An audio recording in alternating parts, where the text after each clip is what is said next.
Good morning, everybody, and welcome to this meeting of the Communities Committee. As always, it will be recorded for the public to hear afterwards, so those members note that.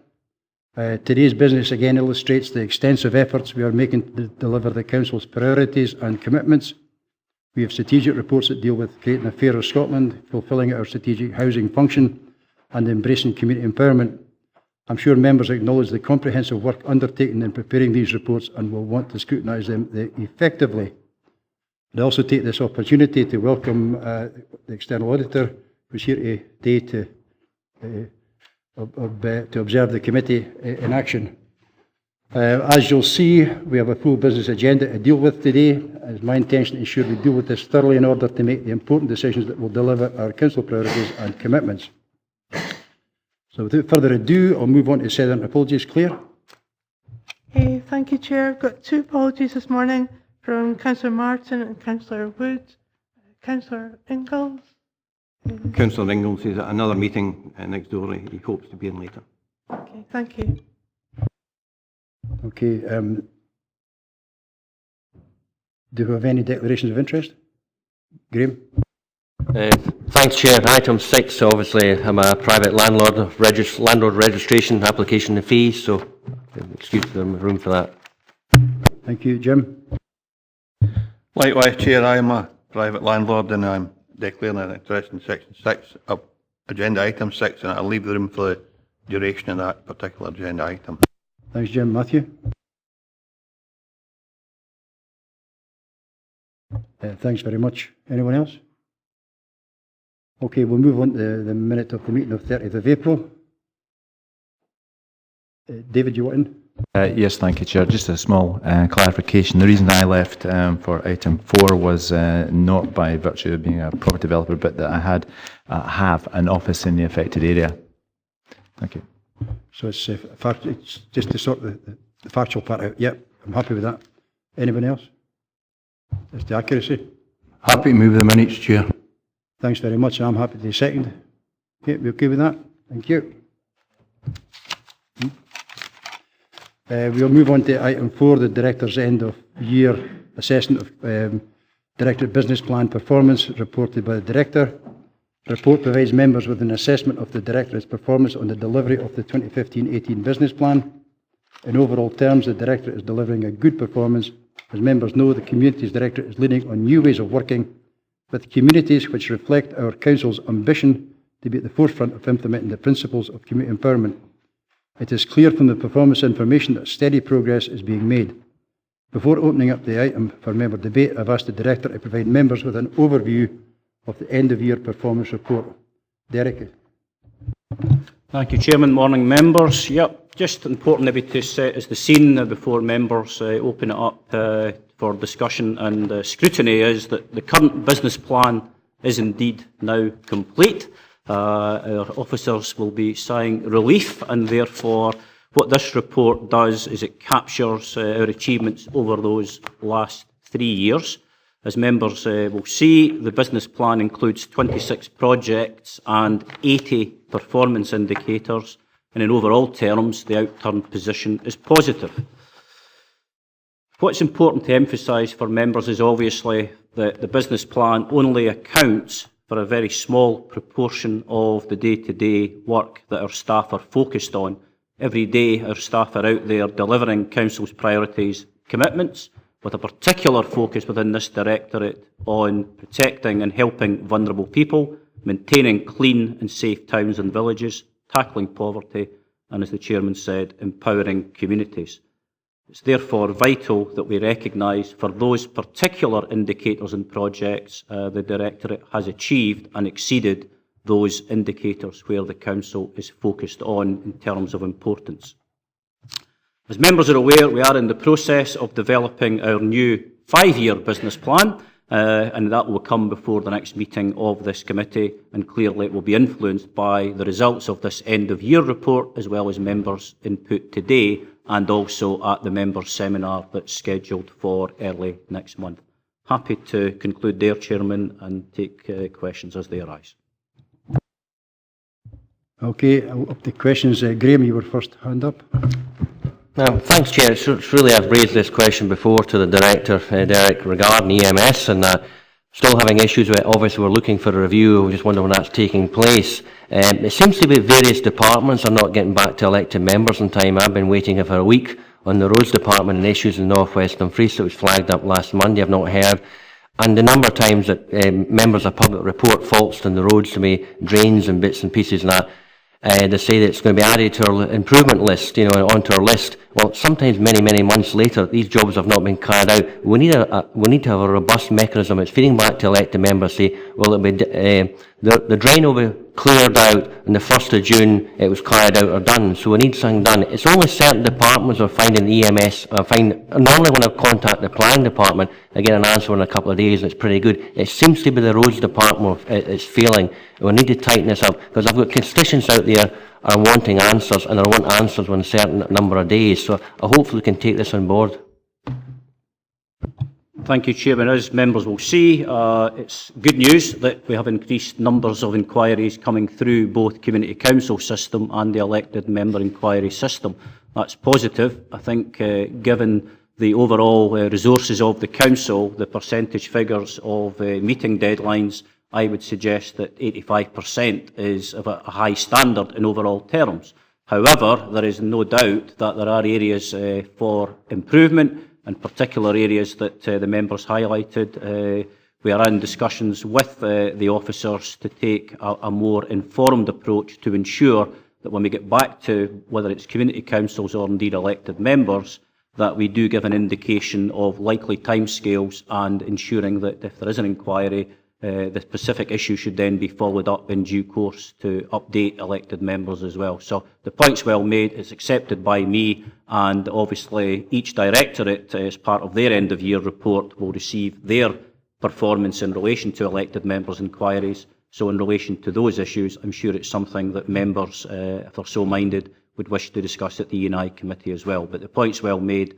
We have the overall responsibility for the corporate performance, and more than happy with your feedback to ensure that's taken on board. Thank you. Okay, Graham. Okay, I've got Jim Dempster and then John Young. Hey, thanks, Chair. 3.52 and 3.53 on page 14. 3.52 talks about the inclusive play parks in Newton Stewart, Castle Douglas, Lochby and Upper Nissel. I'm delighted to see that, and delighted to see that being brought forward. And I know discussions are taking place, I think, in the next week or two with communities to see where to locate them. I'm just keen to see that progress. It would have been great if they'd been in place for this fine weather for the kids to take advantage of, but it's good to see that going forward. My question is about 353, where we talk about the extra 500k for replacing ageing play equipment. And whilst I wouldn't want to deny any community any investment, are we taking into account the deprivation or anti-poverty challenges we have? In other words, if a community group that's recognised as suffering from poverty, if they come forward with proposals, do they get additional investment or support, or is it simply a first come, first served basis? And the other question is, I've not had the chance yet to go to the street scene discussions that are taking place, because there's one tonight and one tomorrow for my ward, and I wouldn't want to get into ward issues, but we've had 3 street operatives leave the service this year, one under ERBS and 2 under general retirement, and they've not been replaced. And the director earlier talked about keeping clean towns and villages. Now, can we do that if we don't replace staff when they retire? Because that's no part of the ERBS as I understand it, and we can't just let operatives go and no replace them, and then at the same time talk about having clean streets. So that might be a better discussion for the next 2 nights in my ward, but I'd be interested in what we do in situations like that. Derek? Thank you, Chairman. I'll take the last question in that order first, if that's okay, Councillor Dempster. I think the financial challenges facing the Council are well versed, and that's something that we regularly discuss in this committee.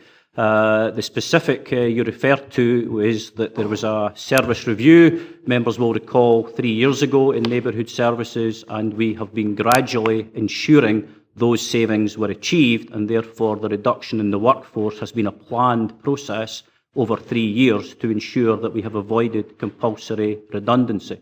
So in other words, we deliberately reported to this committee that we could have achieved the saving quicker, but we would have disproportionately affected our staff. So we've delayed that, and therefore some of these savings are now, as we've reported in our outturn, only now coming to fruition.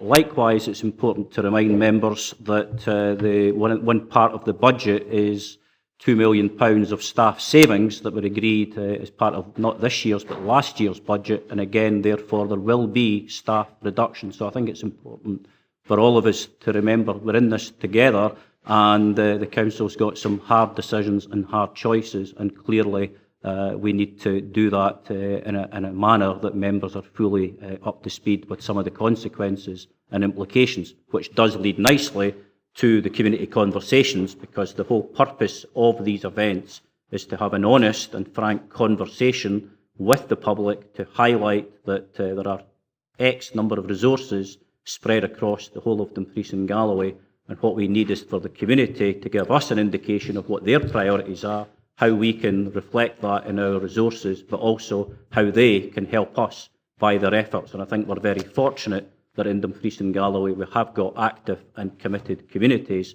who indeed are doing a sterling job in taking responsibility within their communities. And the more that we see that coming forward, I think we'll be a better place for it.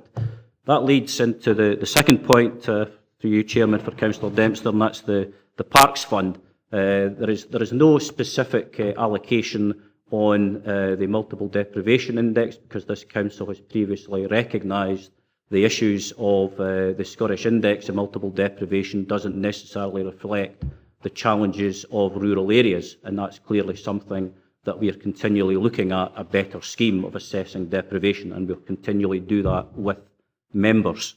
However, what we are clear about is, and I was in your ward not that long ago, celebrating a new play park in Penpunt that's come about entirely by the efforts of a local community with very much professional assistance from the council. And it's another great news story where communities are indeed taking forward parks in their communities. So yes, where there are particular challenges, circumstances for communities, we will help them, we'll take that into account in terms of the options, but be assured that assistance is available. That leads to your final point, where we have established a commitment to 7 inclusive play parks across Dumfries and Galloway. I think that's a great endorsement for our commitment to tackle inequalities and make sure we have inclusive play parks.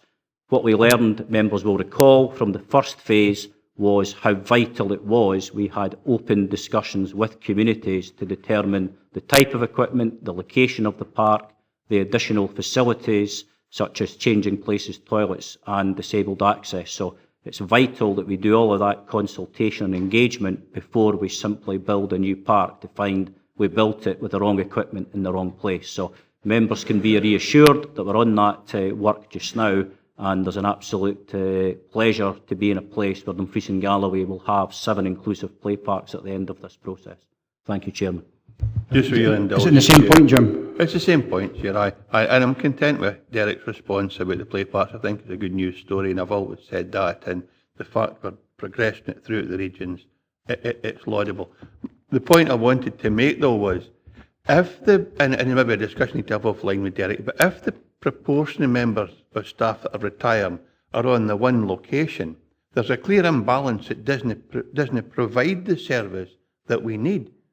We've lost 60% of street cleaning staff for one ward. Now that's just no replicated across the region. So notwithstanding the fact that we have a process in place, we can't leave a particular area or region bereft of staff just because they happen to retire at the same time. And that's a discussion we need to have with Derek. But I'm certainly not content, and it's not Derek's fault, but I'm not content with that as an outcome, that we have a 60% reduction in staffing, and it's just taken as a measure of cost saving. Do you want to come back in, Derek? Yep, thanks, Chairman. Clearly, I wouldn't want to commit to the specifics. I'm not aware of them in that detail, but I respect the member's local knowledge. However, what I would emphasise is, equally from a management's point of view, there is no intention to create that level of imbalance, and therefore, to the best of my knowledge, there shouldn't be and isn't that level of imbalance. So therefore, as the member indicates, we'll pick that up offline because there's clearly a discussion to be had. Thank you, Chairman. Grateful to you, Chair, for that. Thank you. Thanks. I've got 3 further speakers of John Young, Sean Marshall and Ian Carruthers. Okay, in that order. John? Thank you, Chair. I note on page 42 the average number of days lost per employee through sickness is, although it's improving, it's still well above target. It's about 35% above where it should lie. I'm also aware that this council yesterday started a partnership arrangement with Genesis to provide occupational health services across the region. I'm just wondering how long this contract's for, and do you expect to work with them, and will we hopefully see better figures in the future? Thank you. Thank you, Chairman. I'm not sure of the duration of the contract. That's something my corporate services colleagues deal with, but I would imagine it would be a 3-year programme. But as I say, I'd need to check that offline for the member.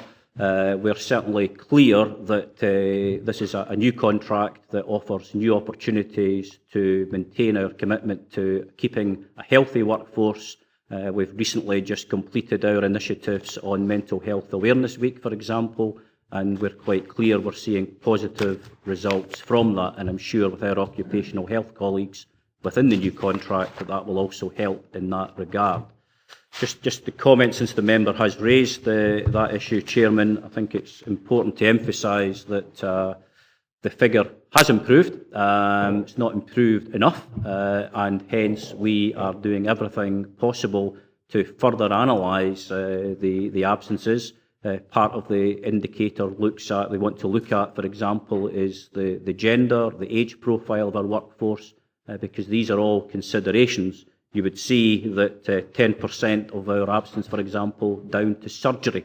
No good employer in this council is an excellent employer would deprive an employee for absence for those reasons. So we really are working hard as a senior leadership team to distinguish between those absences that we can clearly identify a justifiable and a clear rationale for, with those that potentially indicate other issues that we want to give closer attention. So, in summary, Chairman, we welcome the fact that it's improving. However, we acknowledge that there's a lot of work to be done, and you can be reassured that there's a commitment to engage our trade unions and all our employees in all of the possible approaches, including flexible and agile working, to ensure that we maintain a healthy workforce, but also a workforce that has got an attendance level better than it presently does. Thank you, Chairman. Okay, John. Thank you. Sean? Thanks, Chair. Just in relation to page 14, it's 3.5.1. It's the last bullet point, the Weir Canon. I just maybe want to confirm, probably with Harry, it states that the construction phase is now expected to take place in financial year 2019-20. It's just because there's a report further on, item 9, which is the capital investment strategy, the land asset class capital OUTTURN report, and the 3 streams of funding, which total about 170,000 for the project, which includes the disabled path and bays, the pathways and the disabled bays, the construction of the all-inclusive toilet and the all-inclusive play park. My understanding in the February report was that it was deferred from 2017-18 into 2018-19, and on that report as well, in item 9, it actually states it's 2019-20. So I just wanted clarification that after it was 2018-19. So you've got Harry Thompson to answer that for you, Sean.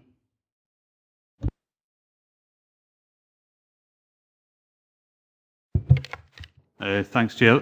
No, the Annan project is anticipated to complete in 2019-20. Councillor Marshall, The community group in Annan, as you know, is at a slightly earlier stage than the more mature projects in Stranraer and Dumfries. So we never anticipated that. Certainly from after the early stages, never anticipated the Annan project completing this financial year. Okay, Sean. Thanks. Ian? One point, Chairman, has already been picked up on by Councillor Young, just in regards to page 42, but so don't really need an answer to that, but when I seen that, obviously I thought, well, it doesn't look like a very happy workforce. We've potentially got up to 800, less of a workforce over the next 4 years. That was part of a discussion yesterday. So I didn't envy your job, Derek, at all in regards to managing this kind of your partners. But initially, when we looked at it, I thought that looks like an unhappy workforce, and is the improvement actions appropriate? And you've added to that already. So the other point I just wanted to raise, I didn't really need an answer to that because you covered it by answering John. I just felt it was worth seeing at page 19 at 1.3, investment in an infrastructure. Just congratulations to the Strategic Housing Department. I think they've outperformed it by nearly 100% when it shows that, 220. Rather over 100 over completed houses beyond the target was 120. We've actually done 220 completed affordable housing. So I think congratulations has to be in order there. So just to make sure that that's passed on, I think it's, and is the target still relevant, or is it just a glitch for this year or last year? Just a second, Derek. Thanks very much for the compliment, Ian. John and I, the Vice Chair and I have been going around the staff groups, and I don't get the impression on the ground that they're an unhappy workforce. There are some who've got some long-term problems, conditions, absolutely. And I think that's what Derek's talking about. And I'll let him come in and answer that part of your question. But all the indications are currently is that in the main, right, they're seem to be happy. And the staff groupings that I was at with the Vice Chair were right down to, in terms of, if you want to call it a hierarchy, all important parts of the cog, the jigsaw, the street clearing level, senior officers, all in the room at one time, all representing their own workforce. So this is out with trade union stuff. So this is just staff morale and getting the views of the staff about how we take things forward. But that was that's my own experience, Ian. But I'll let Derek. Thanks, Chairman. Thanks, Councillor Carruthers. In terms of the housing, I will certainly pass on through Harry to all of the staff involved in that achievement. And as we go forward, we'll continually review, as we develop the new business plan, the relevance of some of these indicators, and members will have a say in deciding these in due course. And that will commence as we develop the new business plan. I was actually with the housing staff for a day just last week as part of our initiative to have a team of the month, which is about engaging our employees with myself in manners that, as members are aware, involve me, in this case, being 3 flights up in the new development down at the Vennel. So for those of you who know me, being scared of heights, getting on the hard hat and going up the necessary scaffolding was all part of life's little rich tapestry of putting yourself in the discomfort zone. But the serious point is, it also involved visiting registered social landlords. It also involved engaging with our homeless people, etc. So you're absolutely right that it is vital that the council, never mind this directorate, has an engaged workforce, has a workforce that is known to its management and also to elected members. And we are certainly clear that there's no indication in these absence issues that that's a factor. Indeed, our staff surveys regularly confirm that we have a fantastic employee base across the council who indicate in 80 to 90% are delighted to work for the council. It's one question we ask them, and any private employer would bite your hand off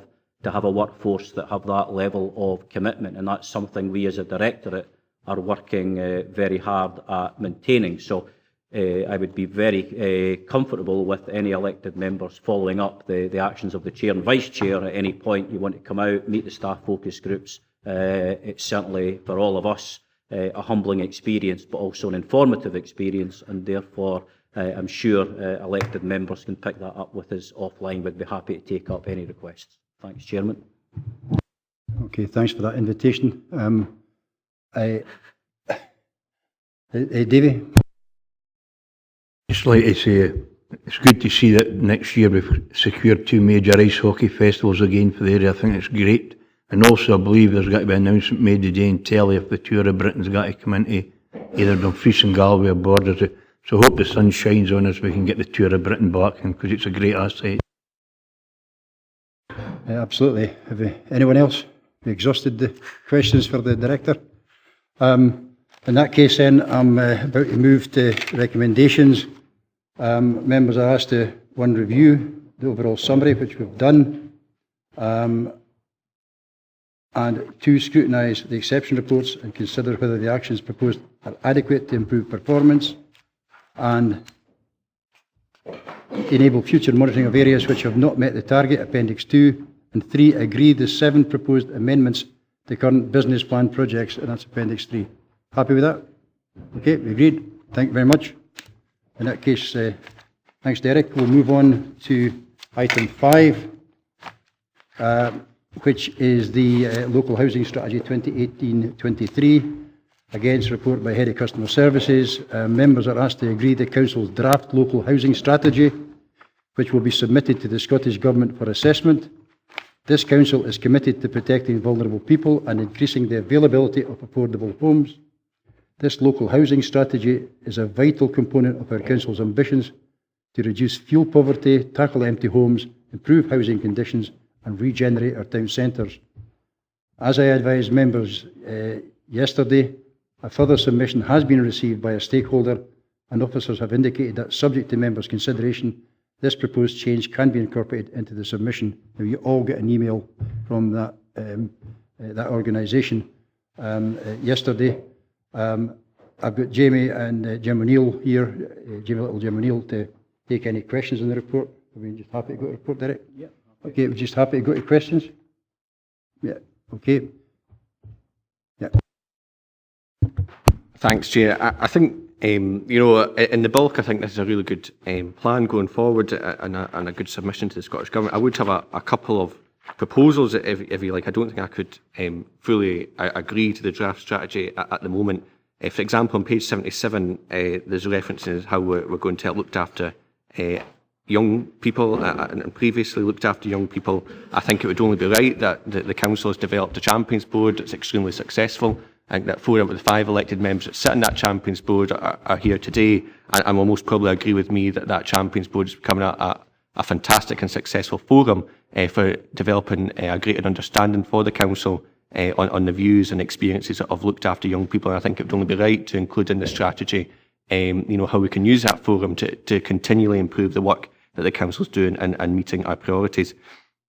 As well as on section 5.9, there's money available from the Scottish Government, but there was no indication as to actually how much we reckon or think that the Council could achieve to be spent here in Dumfries and Galloway. And I think that would be much better and a more concise strategy to have specific details around that. And I've got a couple of other minor points that I'd be quite happy to share offline if there's a mechanism for doing that before submitting this plan. I think it's to the Scottish Government. Thanks, Adam. Jim?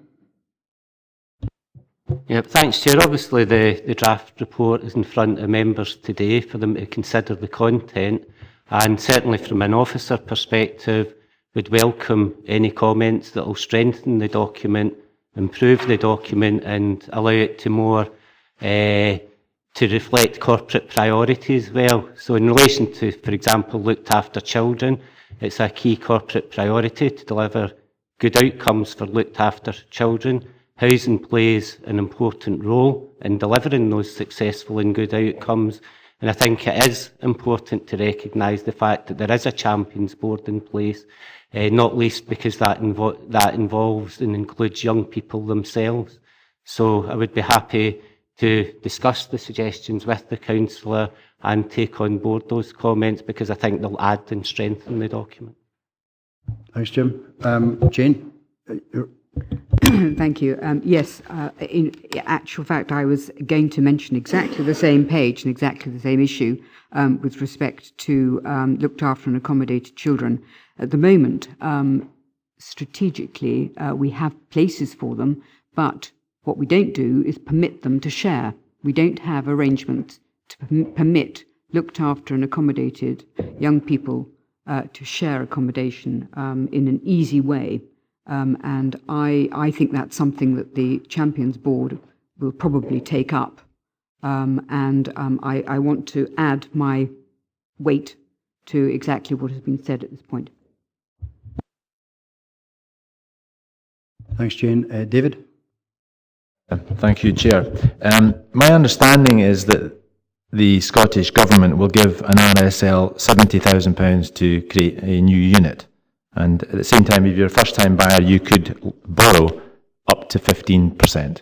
So this looks like a completely skewed market and an attempt towards social engineering. And is there any way around that? Could we not harness the 70,000 to actually build houses for first-time buyers? Because everybody, I think, well, most people I know would aspire to buy rather than to be locked into renting for the rest of their lives. And if we can't do that under the existing legislation, shouldn't we be lobbying for that chance? Because it would be a massive boost for our building market locally and make us a much more attractive place for a young person to stay if they could get £70,000 towards having their own house. Any comment, Jim? Yeah, thanks, Chair. The resource planning assumptions allocated to the region are allocated on an annual basis, and there is a requirement that we deliver new affordable housing through registered social landlords or private developers with that money. We don't have the flexibility to determine how that money is used at a local level. Okay, I've got that. So are you suggesting that we ask the COSLA representative to lobby on our behalf at COSLA?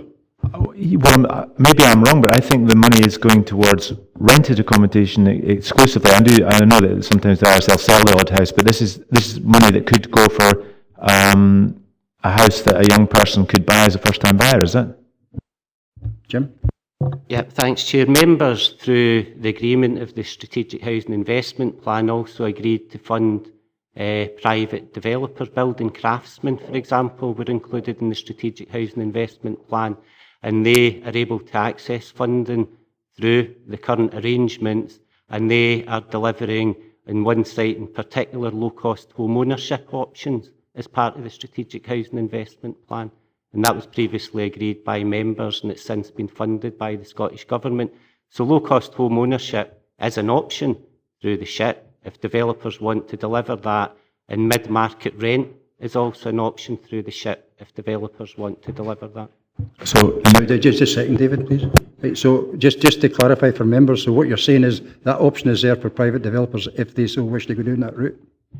Yep, thanks, Chair. It's an application process, so private developers need to make an application to the Scottish Government to access that funding. It's called Partnership for Regeneration funding, and they're only able to do that if their proposed development has been agreed by members through the Strategic Housing Investment Plan in the first instance. That then allows them to apply to the Scottish Government for funding, and certainly the example that I've just given, building craftsmen have been successful in accessing that money and currently on site, for example, at the Annan Road in Dumfries, and are building houses that will be for sale, but they're low-cost home ownership options. Thank you. David? That's very encouraging. Are they getting anything like the sort of £70,000 per unit? Thanks, Chair. No, not quite. The subsidy for Partnership for Regeneration is about 30% per unit. It's not the same level of subsidy. It's a reduced level of subsidy, but that's made clear in the Scottish Government's published guidance. They get subsidy, but not to the same level. Are you happy with that, David? Yep. Okay, anyone else? Ian? Just on page 7, Chair, just the Syrian Vulnerable Persons Relocation Scheme, it says a number of families have been welcomed. Can you tease that out about how many families have we assisted with relocation to the area to date? Thank you, Chair. Don't deal with it directly. It's actually Liz Manson that deals with that programme. But my understanding is at the moment 7 families have been relocated through that scheme into Dumfries and Galloway and have been rehoused primarily through the social rented sector by our partner RSL.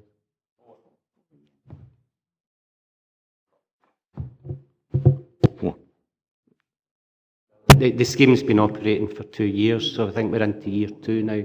So I think my understanding is we're currently at 7 families. We'll find out. We'll find out. You can clarify. Yeah, we'll clarify. Yeah, just to stop the ping pong, we'll clarify and get back to members and let them know if it's 7 or 4. Okay, that's it. Anyone else? Okay, I'm going to move on to the recommendations here. We've been asked to note the extensive consultation process undertaken in the development of the local housing strategy 2018-23, that's as paragraph 3.4, to note the outcome of the impact assessment undertaken that concluded the draft local housing strategy for 2018-23, how it will deliver largely positive outcomes for people with protected characteristics under the terms of the Equality Act 2010, paragraph 5, and 3, agree the final draft Dumfries and Galloway Local Housing Strategy 2018-23, which is the appendix. But I'm going to add a bit in here. I'm going to ask members to delegate the director in conjunction with the political group leaders to finalise the document after taking into account the contributions today. Are we comfortable with that? Yeah. Okay. So Jim and the team and Derek will report back to group leaders before finalising it and sending it up to Edinburgh. Right, okay, we agreed to that? Thank you very much.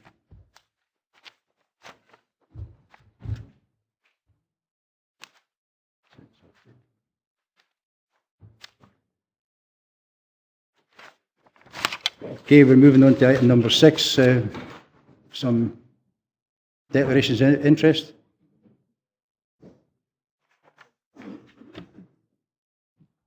This one, David, did you declare an interest in this one? No, you're not a landlord now. Right, okay. That's fine. Is that everybody out of the room? Yeah? Thanks very much. Okay, this is item 6, the government consultation on the review of landlord registration applications and fees. Again, a report by Head of Customer Services, and the report provides details of the proposed Scottish Government changes to the system of landlord registration in Scotland. It is vital that the Council regulates private landlords to ensure private renting is a positive housing choice. In so doing, the Council encourages the availability of good quality homes to high standards of landlord management. I've got, again, Jim and Jamie here to take any questions on the report. I'm just going to open it up to members.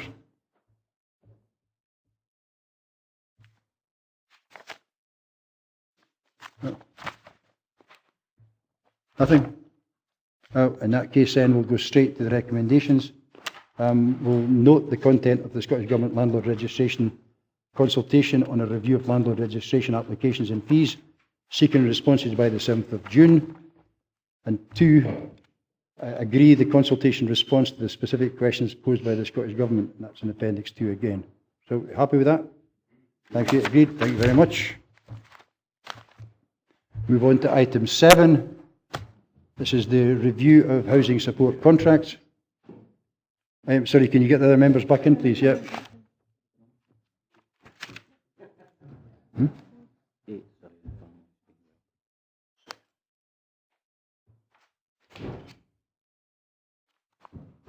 Sorry? 8.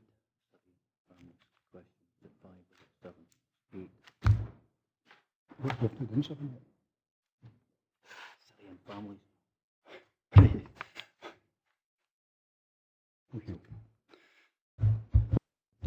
Okay, I'm getting old.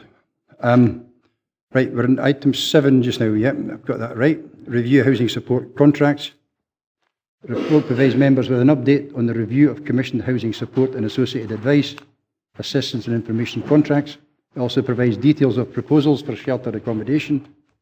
I welcome the progress that has been made following this committee's previous report on housing support contracts. Lorna is here, Laura Campbell, to take any questions on the report. And I'm just minded to go straight to questions, Lorna. Yeah. Okay. Anybody?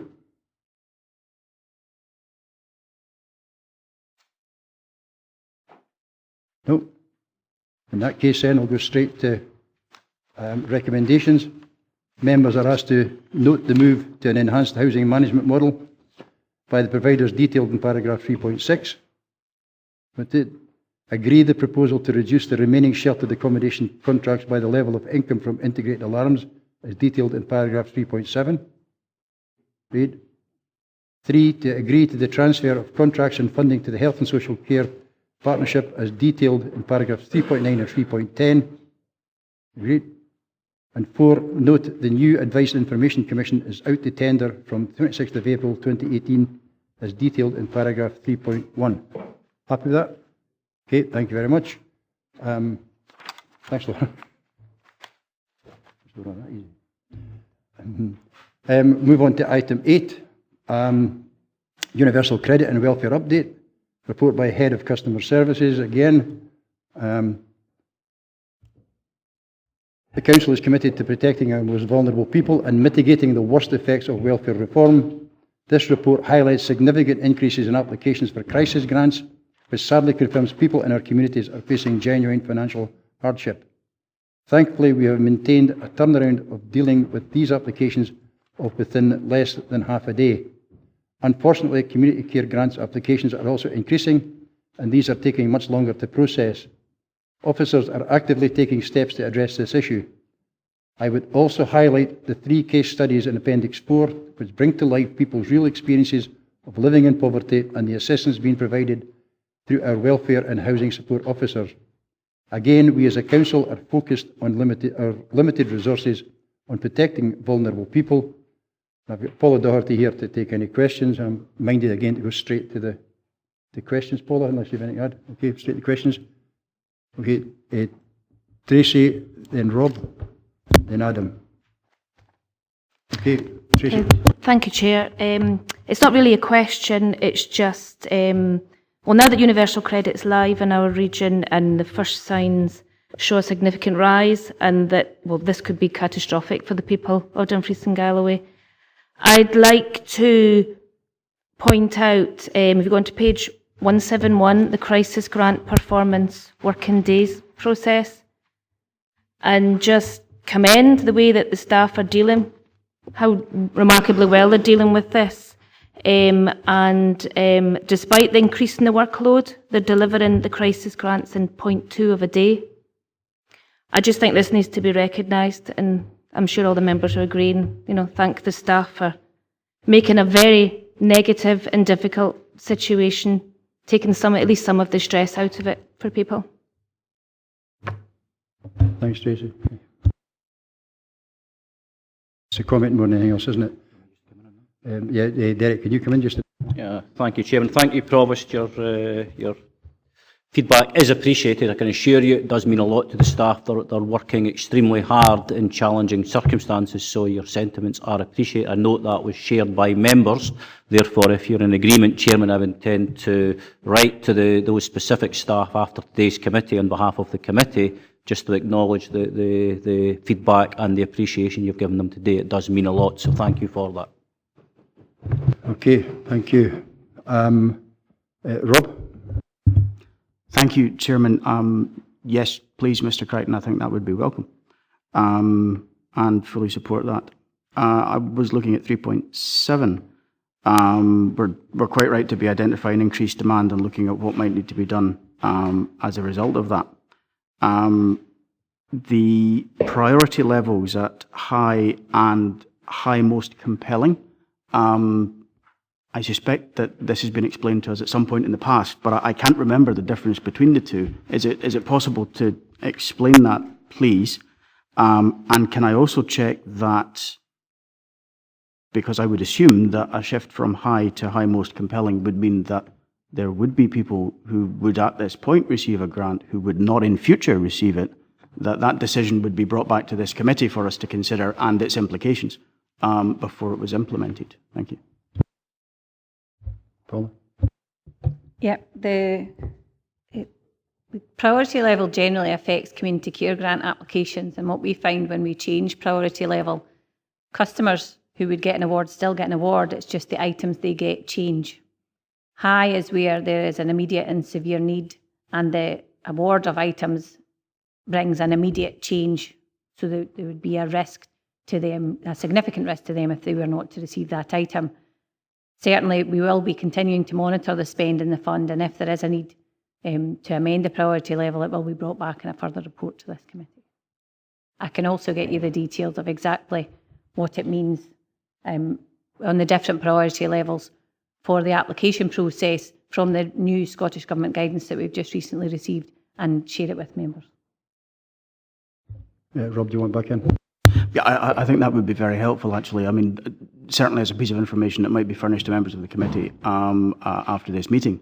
But I think it also points to, if we are, and it seems likely we will have to consider this in due course, I think it will be helpful for that to be set out quite, it's almost the daft laddie guide to what this means and its implications for the person who is applying. Because I guess from this paragraph, I had read one particular interpretation of it. I think having that, nice and clear, if there's a decision that we're going to have to make in due course, I think would be helpful. Thanks very much. I think that you want to come back in, Paula? We'll make sure that's clear in the report, and give some examples of customer applications and what they would get under one circumstance and what they get in another, and that would make it clear for those customers. That's brilliant. And suitably anonymised, of course. Absolutely. Yeah, indeed. Absolutely. I didn't need to tell you that. Right, I've got quite a few speakers wanting in. I've got Adam, Sean, Jane, Ian Blake, and then Jim Dempster in that order. So, Adam.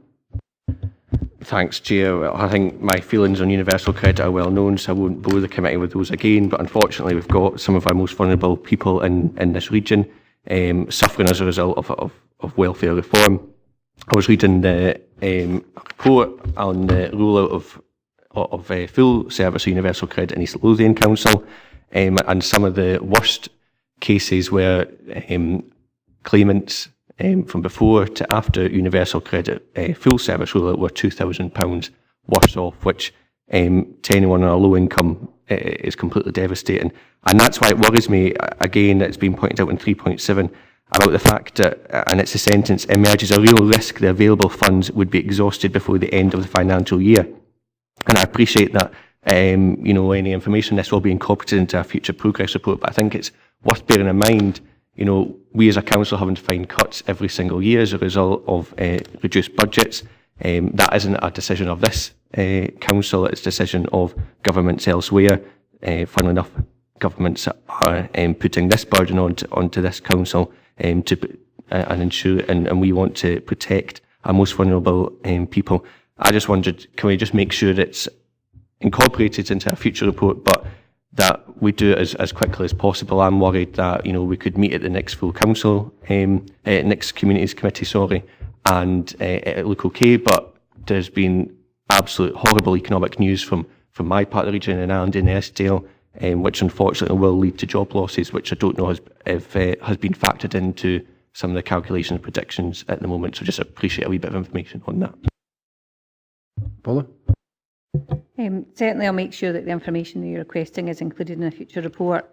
And in changes, we're about to go out and begin benefit maximisation discussions with the people who are going to be impacted by the closure in your ward. Certainly, if we receive any general information back about that, then we can also share it. Thanks. Just before I let anybody else in, I'm actually minded here, if the committee approve later, to add a fourth recommendation onto this, and that would be to receive regular updates, update numbers and the financial situation on a committee basis, because that we need to keep a handle on this, I would suggest. So we'll come to that when it comes to at the end of the debate. So I've got Sean and then Jane. Yeah, really just first of all, to, thank Paul and her team, for the great work you're doing. You're under difficult circumstances, totally appreciated by the members. The one question I've got is with regards to, its concern and seeing the increased demand, the worry, about, we getting to a certain point where, that the funds are exacerbated. And I just really wanted to ask, Does the team also monitor the kind of wider economic picture within Dumfries and Galloway? The reason why I'm saying that is, but obviously we've had, you know, the likes of Langham, you know, announcements at Langham, and also round about Lockerbie with Arla, but the main one as well being Pinneys, which is my ward, and, you know, over the next 4 or 5 months, the likelihood is that most of the, you know, 400 or 500 jobs are going to be lost, and I can see a percentage of those needing their circumstances changing and maybe having to actually apply for funds. And I just wondered, is there any scope with the Scottish Welfare Fund that there's any additional funding in mitigating circumstances such as these when, you know, there is an increase in demand due to loss of jobs in the region? I think both Derek and Paula want to come in. We'll let Derek in first and then Paula. Yep. In the general, thanks Chairman, thanks Councillor Marshall, and yes, it is certainly horrendous news that the region is facing just now in terms of job losses, and that's real people, and we'll be dealing with these in these difficult circumstances. So to reassure the members, we have a range of initiatives across the Council to ensure that we are factoring in the economic consequences, and therefore close working with our partners is crucial in these times, and to reassure members that that information is taken into account, and therefore there's a real acknowledgement that therefore we could see increased demand for those benefits, which have an impact on the availability of the resources. So I'll let Paula pick up the specifics, but it's just to reassure members that it's serious times for the region, as the members indicated, and therefore we are working closely to do our best to mitigate that. So thank you. Paula, can you add? Only that we monitor applications, where they come from, why people apply on a regular basis, and particularly monthly. If it was getting to the point where the spend was reaching a level, we monitor that throughout the year as well, to pick up early changes and early indications that we may run out of money, and that will be included in future reports for decision by committee, what they want to do about that. Okay, thanks. Okay with that, Sean? Yeah, Jane? Sorry, you want back in? Yeah. You know, is there any, if we do run out of money, is there any way that there is additional funding that can be acquired? Yep, thanks Chairman. Position will be that obviously government has a range of indicators they use in terms of allocating the funds to local authorities. If our indicators change, in light of clearly they will, without doubt, that as they update allocations, that we will be lobbying on that basis of our changed circumstances. So certainly no guarantees, but certainly a guarantee that we will be stating Dumfries and Galloway's case very strongly to ensure that if there is a change in our economic data, that that's factored into future allocations. Okay, thanks. Keen to move on a bit. Jane? Thank you. Can I just say as a comment that I welcome the case studies. I think that's useful to explain in words what's happening to people.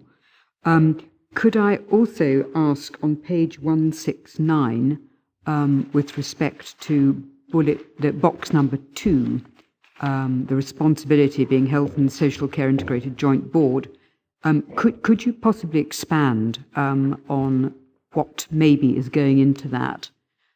I'm interested because we don't get locality information through these reports, Chairman. We used to get locality information, I think, to the subcommittee as to where requests for assistance were coming from, and obviously health and social care issues are very much delivered locally on a locality basis, and I think members might be interested in knowing just exactly how joined up we are. Here are criminal justice people involved in that system, leaving care, in other words, the people with whom the Champions Board is interested, and adults with incapacity, which probably covers everyone. So I would just like to know, expand maybe on what is actually going on in localities with respect to that particular box. I think that would be a question for the Integrated Joint Health and Social Care Boards, but in relation to universal credit, staff from all of these areas received training in relation to the impact of universal credit and the process for customers to make applications for universal credit and how that would impact on their income.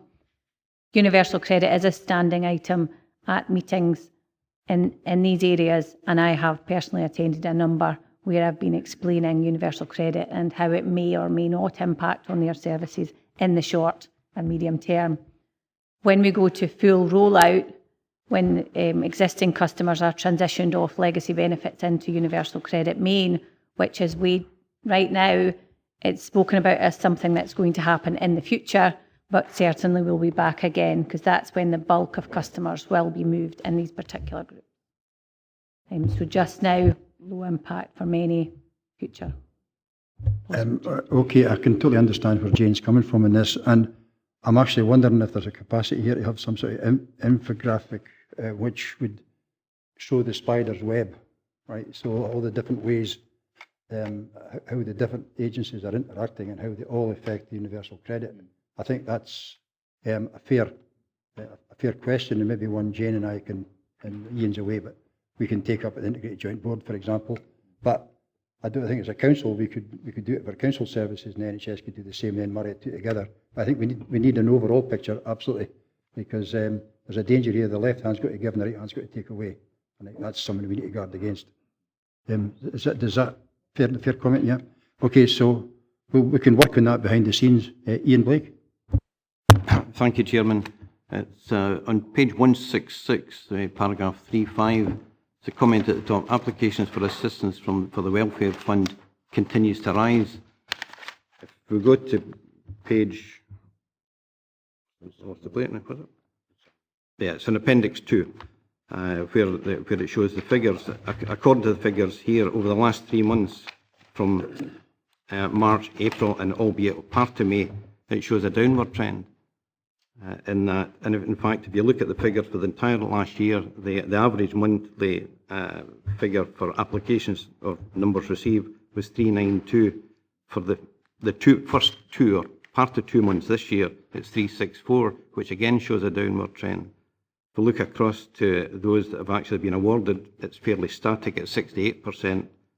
But when you go to the total spend, total spend average last year was 19,013. This year it's 17,443, which is a downward trend. And it's just get some explanation on that. Paula? Are we talking about crisis grants? Crisis grants. When we look at months, unfortunately months are not the same. The difficulty for universal credit is in working days per month, we've generally seen that there has been an upward increase of applications on month. And when we put the figures together, it's on the percentage change on volumes from last year. And previously, going back year on year, there has been an increase in applications throughout that time.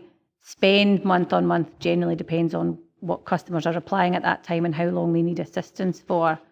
If we separate it out, universal credit customers generally receive a 30% higher award than a non-universal credit customer because the time they need support for is longer before they get their next benefit payment.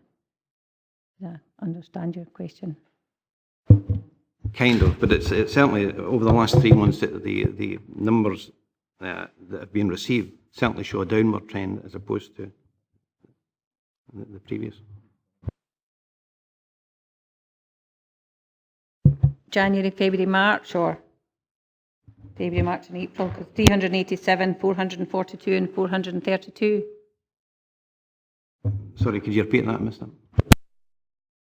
Page 171. Yep. 515 applications received in January, 387 in February, 442 in March, 432 in April. Those ones. But I certainly don't see the figures that you're actually mentioning there. The table I have in front of me shows for April 432, and for part of May up to the 22nd of May is 297.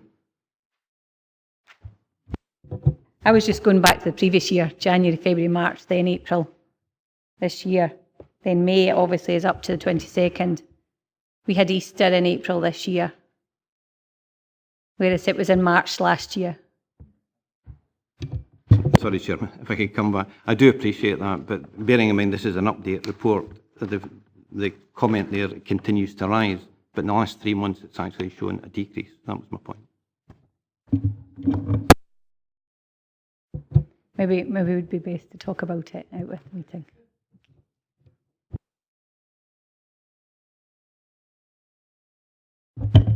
Thank you, Chair. Can I just echo the sentiments of other members in relation to the professionalism of Paula and our staff?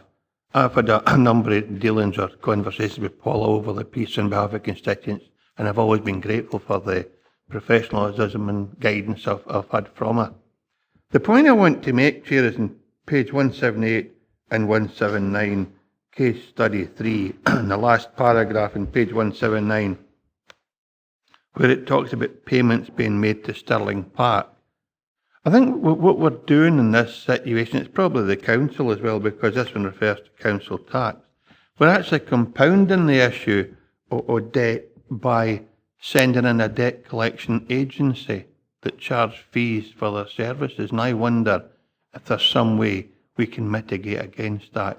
Very often the case that folk in debt don't come to us until debt collectors arrive at their door and there is indeed a crisis. But I wonder if it's us that are engaged in Stirling Park in situations like this, if we can somehow prevent their fees being applied, because it's difficult enough for these folk without being additionally penalised by a company engaged by us to retrieve monies owed by them. I realise it will be very difficult, Chair, and probably not something we can do today, but I just think it's a shame that Stirling Park are involved in debt collection and crises like this. Our aim as Welfare and Housing Options Officers is to help customers break the cycle of their debt.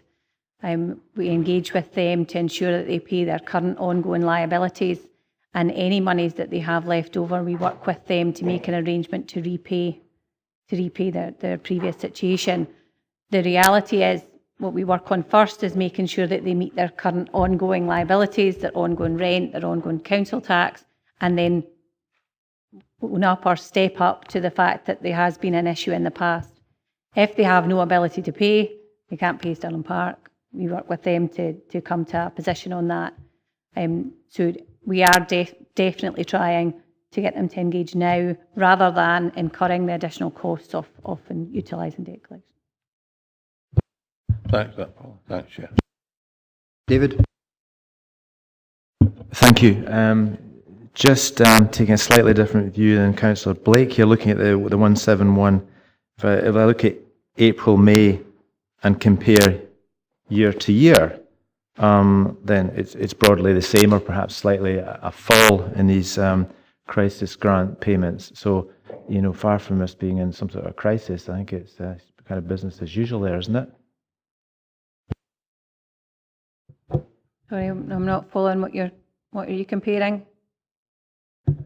I don't know, maybe I'm wrong, but I thought the point of a lot of this discussion was to say that, the rollout of universal credit had resulted in more applications for crisis grant payments and, people in trouble needing this type of help. And I'm just comparing year on year in the statistics on 171. If I look at, let's take April. So it's paid out 14,000, and it's bigger this year, 20,000. But then if I look at May, it is paid out 14,000 to date, albeit an incomplete month, and but it would extrapolate to about the same 18,000 again, and there's no really marked pattern of any great increase here.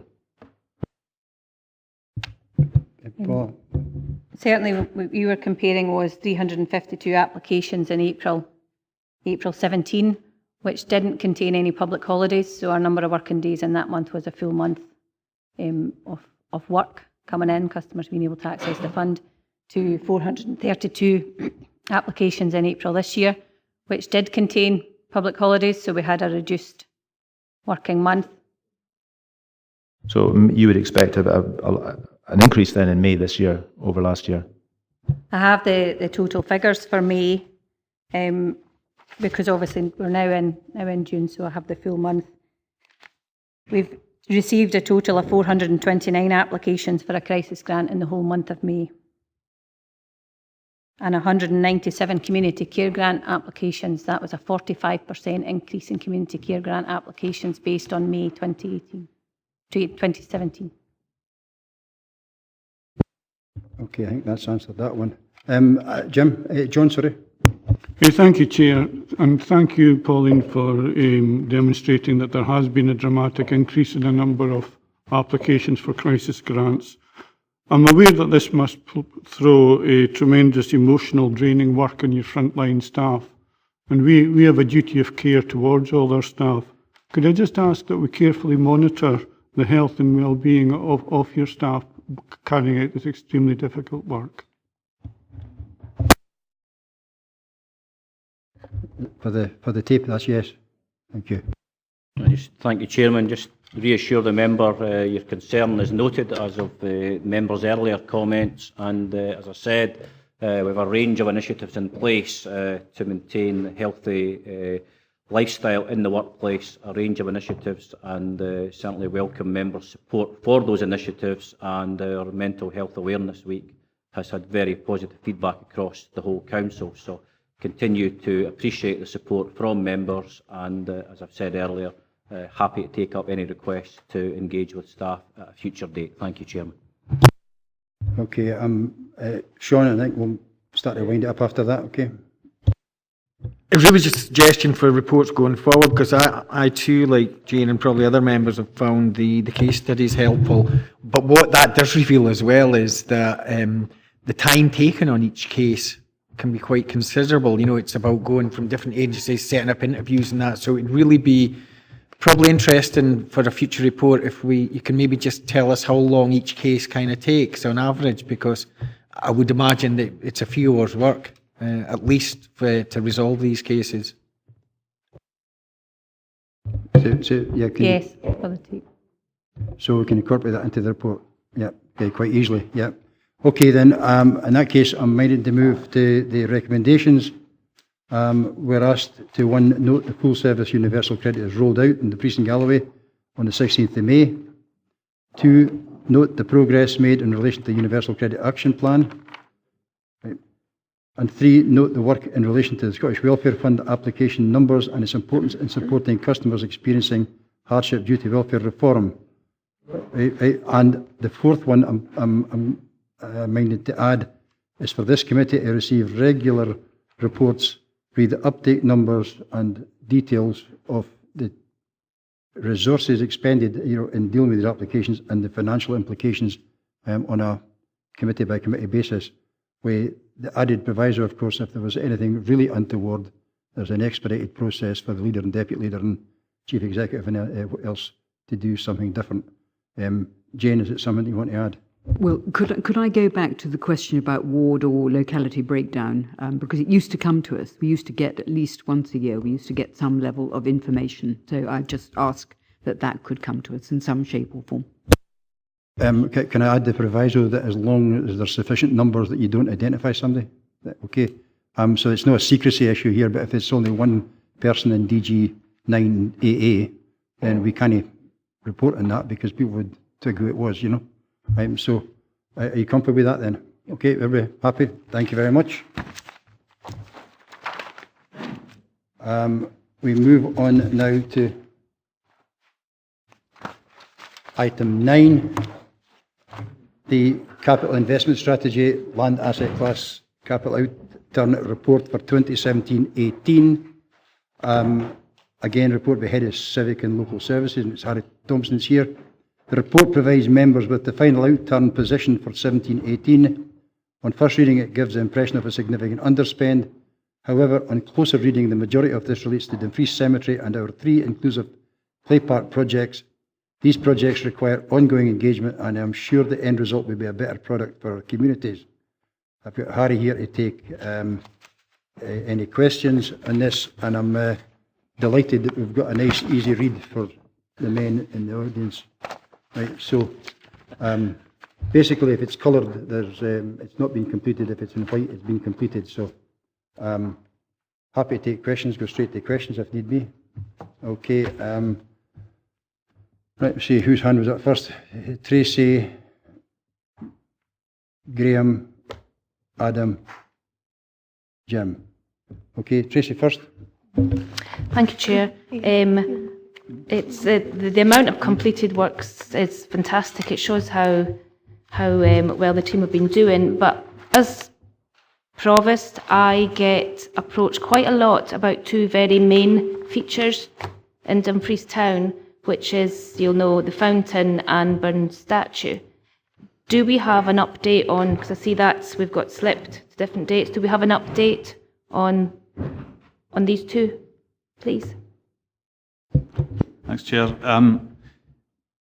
Yes, either end of the High Street there are significant items of infrastructure within the town.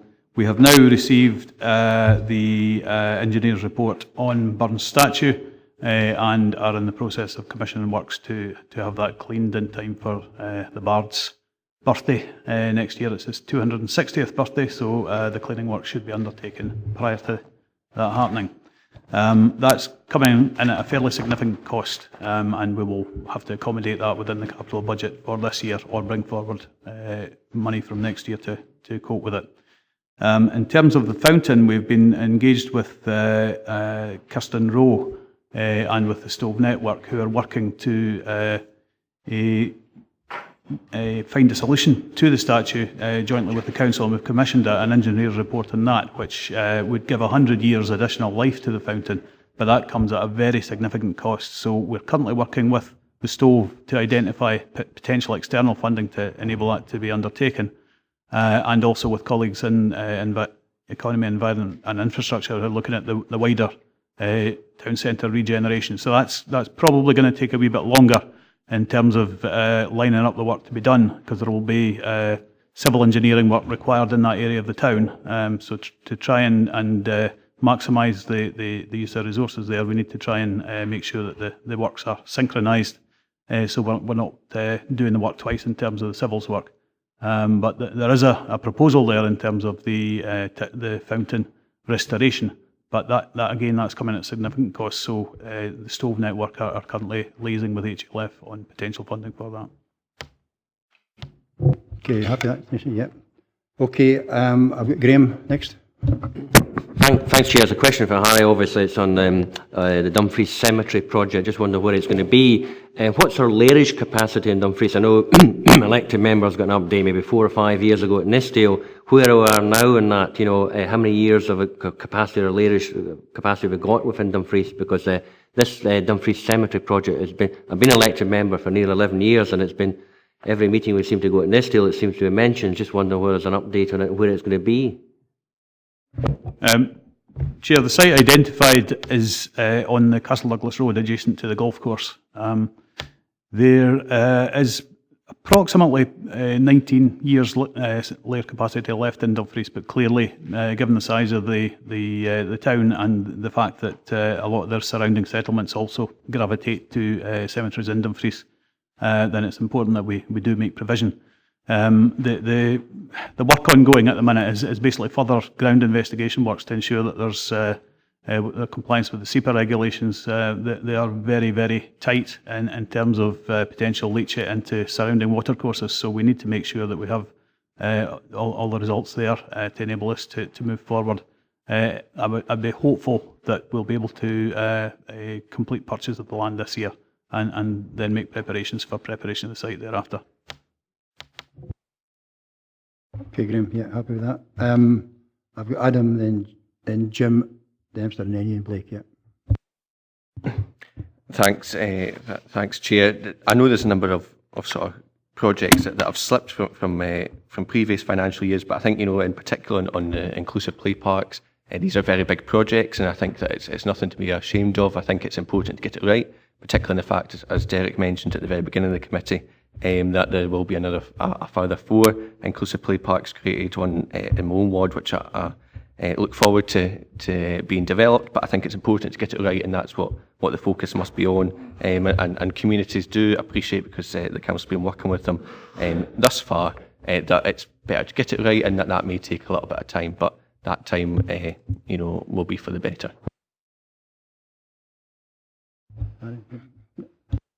Chair, it's perhaps worth mentioning that the Dumfries and Galloway project and the Dumfries Park in particular has been highlighted as an example of good practice, in particular in terms of community consultation, and a really recently published Free to Play, a guide to creating accessible and inclusive public play spaces. So clearly the project in Dumfries is attracting national attention and very positive attention. Thank you. Jim and then Ian. Yep. Okay, thanks, Chair. I didn't make the last meeting, and I understand the asset class programme for 2018-19 was presented then. Can't find it anywhere, so I'd be grateful if Harry could ping me an electronic copy of that, please. I have one question and one on the back of Graham Bell's inquiry. My question, first of all, is there are two projects on the asset class 2017 that have been sitting since 16-17, carried forward to 17-18, and now carried forward to 18-19, one in Stewartry and one in my ward.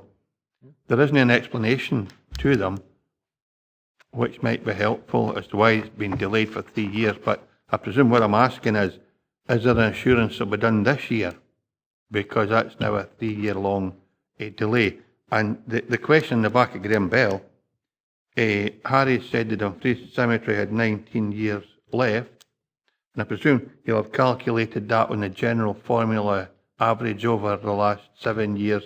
So I too have a cemetery that's only got 19 years left, and I expect the same consideration will be given to it, and that we'll start making moves towards acquisition of land in advance of the cemetery being at capacity. I have a feeling it is now, but that's another story. But I do think that we should treat everyone the same. If the priest has got 19 years left and you're working toward acquisition, mine has 19 years left, I'd expect the same consideration, and again I'll take that up with the director. I'm assuming we'll apply that across all areas, and we're monitoring that across, not just awards somewhere between here and the county boundary. Yeah. Yeah. Okay, thanks. Ian. Thank you, Chairman. Councillor Ingalls hoped to be back in for this one, but he's asked me to raise it if he didn't make it back. It's on the sheets that you have in front of you. It's the second bottom one. It actually says Earl of Gall. I assume it may be Earl of Galloway. It's much the same as Jim's concerns. This one first came up in years 16-17, then went to 17-18, and now it's going again. It says that officers are currently seeking external funding. It's just really to find out the progress of that and to push that forward, because the Community Council have significant concerns over this one. I can't give you an update in terms of where we are with identifying external funding, Councillor Blake. It's one of these projects that started out with a fairly reasonable estimate of costs, and as further investigatory works have been undertaken over the course of the years, it's become apparent it's a very significant project. It's a significant landmark within the town of Newton Stewart, and to make it safe for the foreseeable future, there's a large amount of money requiring to be spent on it, which can't be accommodated within the land asset capital class. So we are seeking to work with the community to identify external funding opportunities. Chairman, can I come back in just for a second? Yes, I was going to suggest, Andrew, before you do, that can we update the ward members in particular, and the 21 committee members here, just exactly where we are with it? Yeah, that was my point. Is that your point, Ian? Yeah, sorry. To the ward members, and just for my own information, is it the Earl of Galloway? It's certainly the Earl of Galloway, yeah.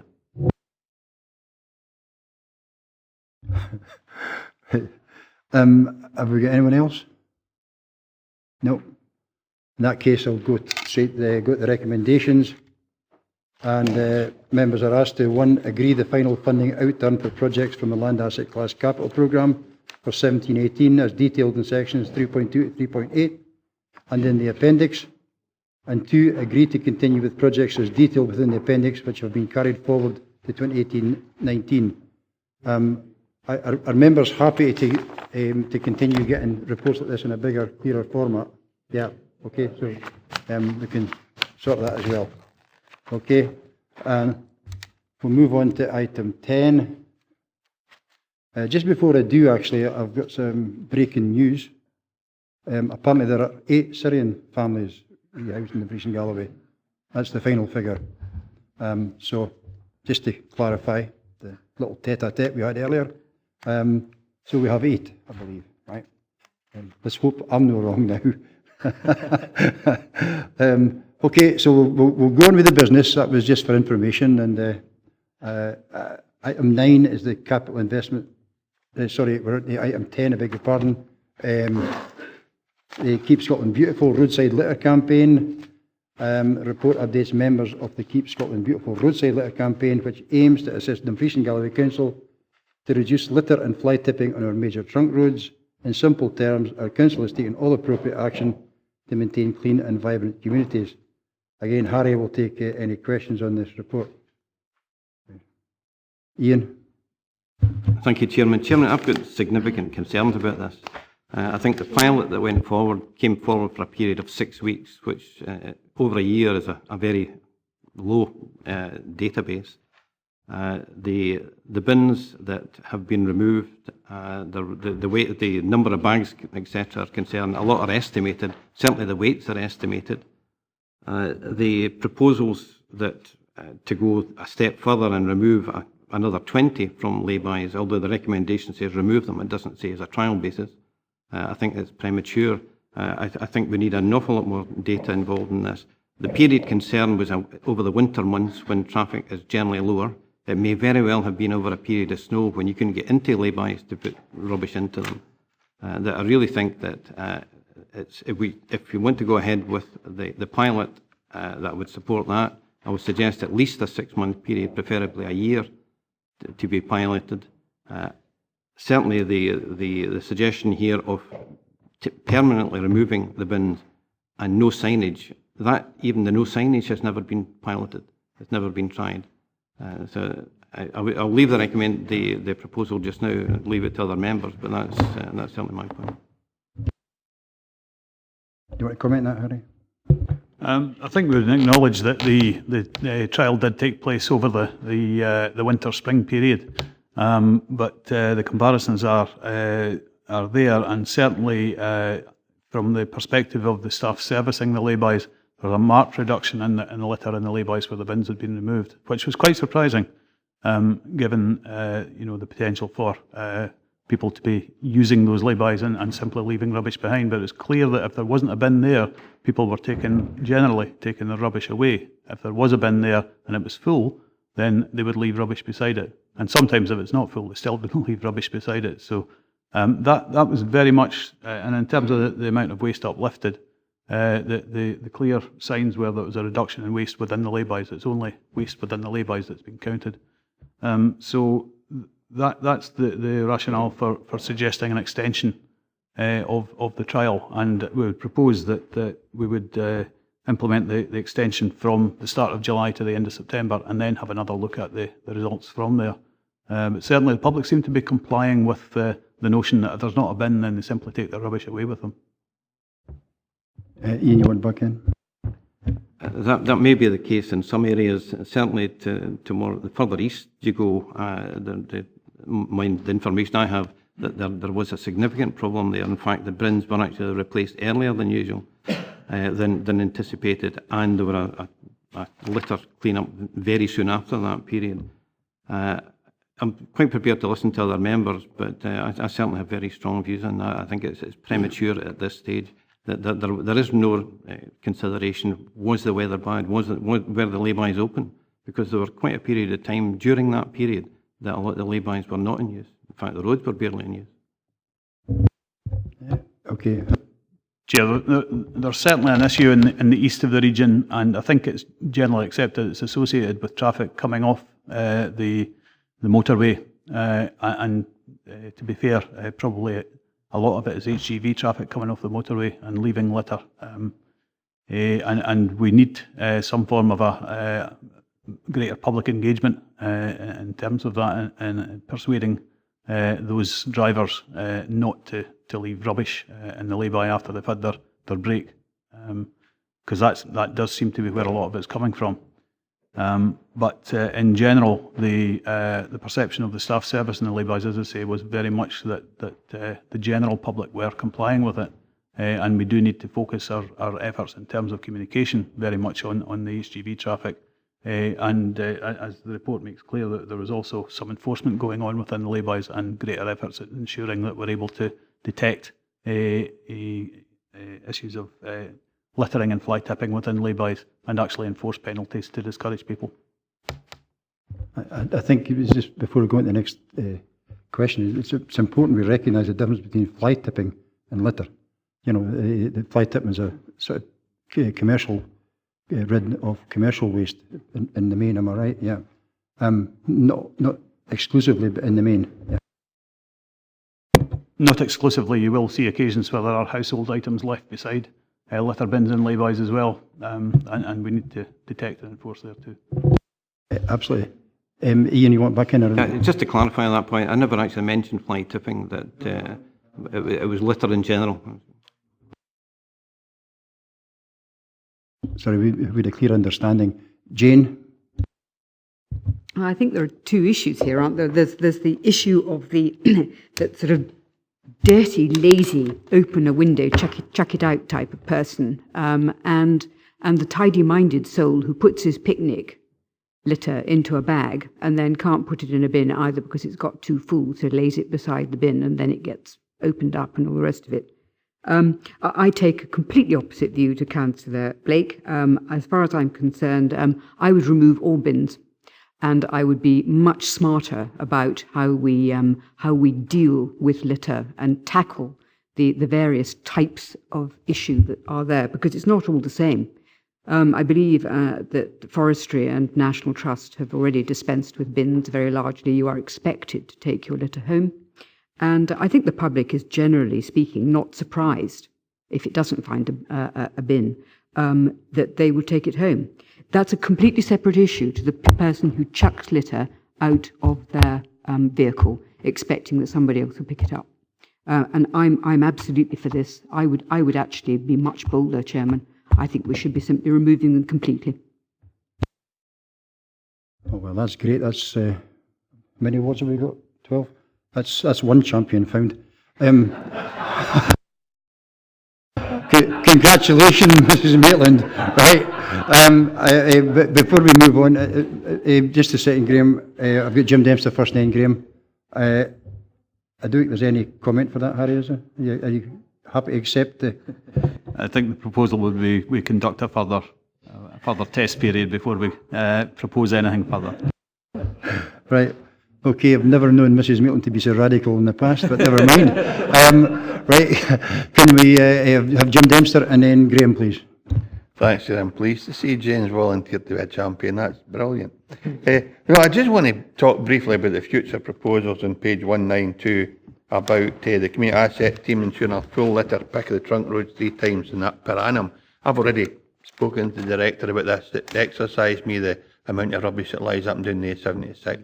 I understand from the director, Scottish Government pay us a fee, however modest that might be, to carry out that work. So I'm pleased that it's forming part of our report. And I look forward to that, because I used to see your guys regularly up and down the roadside with litter pickers and plastic bags taking the rubbish away, and I haven't seen that for a while. So I'm pleased to see that it's been reintroduced. And it's a strategic project, I would suggest. So lack of resources in one particular ward shouldn't prevent that ward from being litter picked. Okay, was that a statement, Jim? I would hope it'd be endorsed by Harry. Right. Anything you want to add to that, Harry? I think experience has shown across the region that the best way of tackling litter picking on the trunk roads is to get a fairly full squad on the job at particular times of the year, rather than leaving it to the particular ward teams. So you throw a lot of resource at undertaking the cleans. One advantage of not having litter in the laybys is that quite often what we see is the litter in the laybys gets spread down the verges elsewhere, and it's a hazardous job, particularly on the stretches of the 76, where there's very little verge, but there may be litter there that still needs picked up, and that creates issues for workforce protection. Okay, thanks, Harry. Graham? Question, Chair, thanks. A question for Harry. I think I can get Councillor Maitland to come along and help me clean up some of my fields on that if there's no litter bins within the region, because my staff every week clear litter on the farmed roads thrown out by idle people chucking the litter out into farmland. What concerns me, obviously, is the adverse weather. When the trial was on, there was various snow on the ground. It was at the wrong time of year. I feel it needs to be extended, the pilot project. And tell me, Harry, are they actually carrying out waste transfer notes?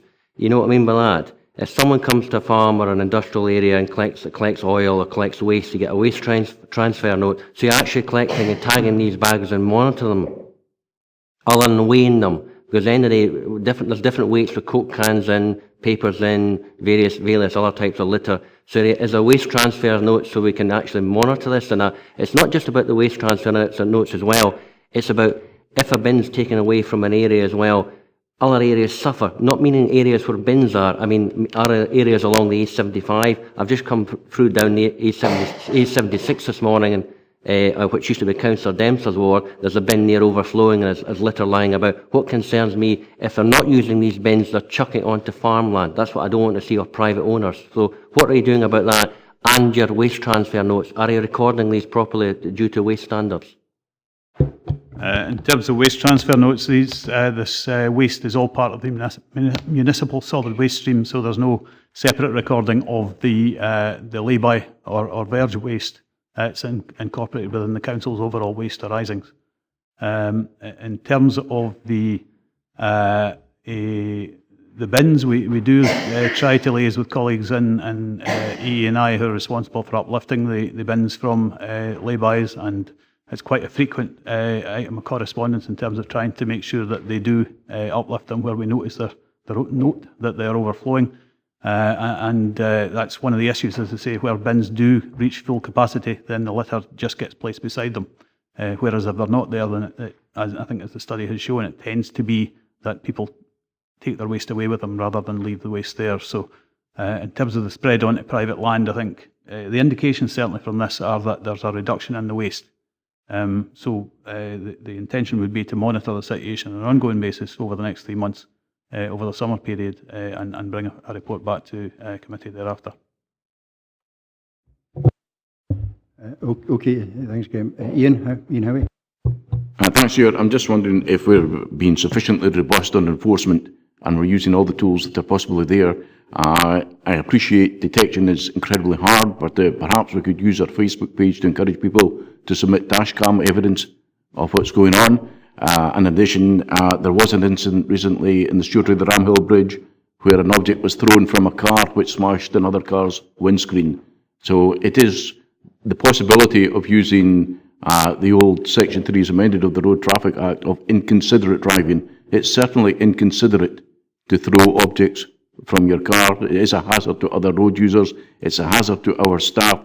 And perhaps it might be worth having a conversation with the fiscal to see if she'd be prepared to consider this Section 3 alternative for some of the worst incidents that we're encouraging, that we're coming across.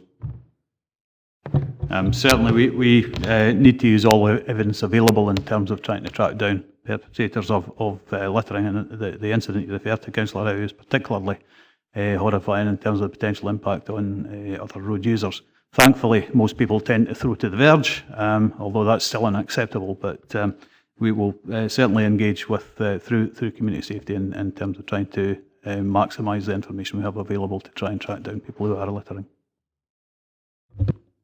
Okay, Derek, you want to come in? Yeah. Chairman, I think this is an important consideration for members, and I'll just highlight that we discussed earlier the end of year performance, the increasing demands on staff resources.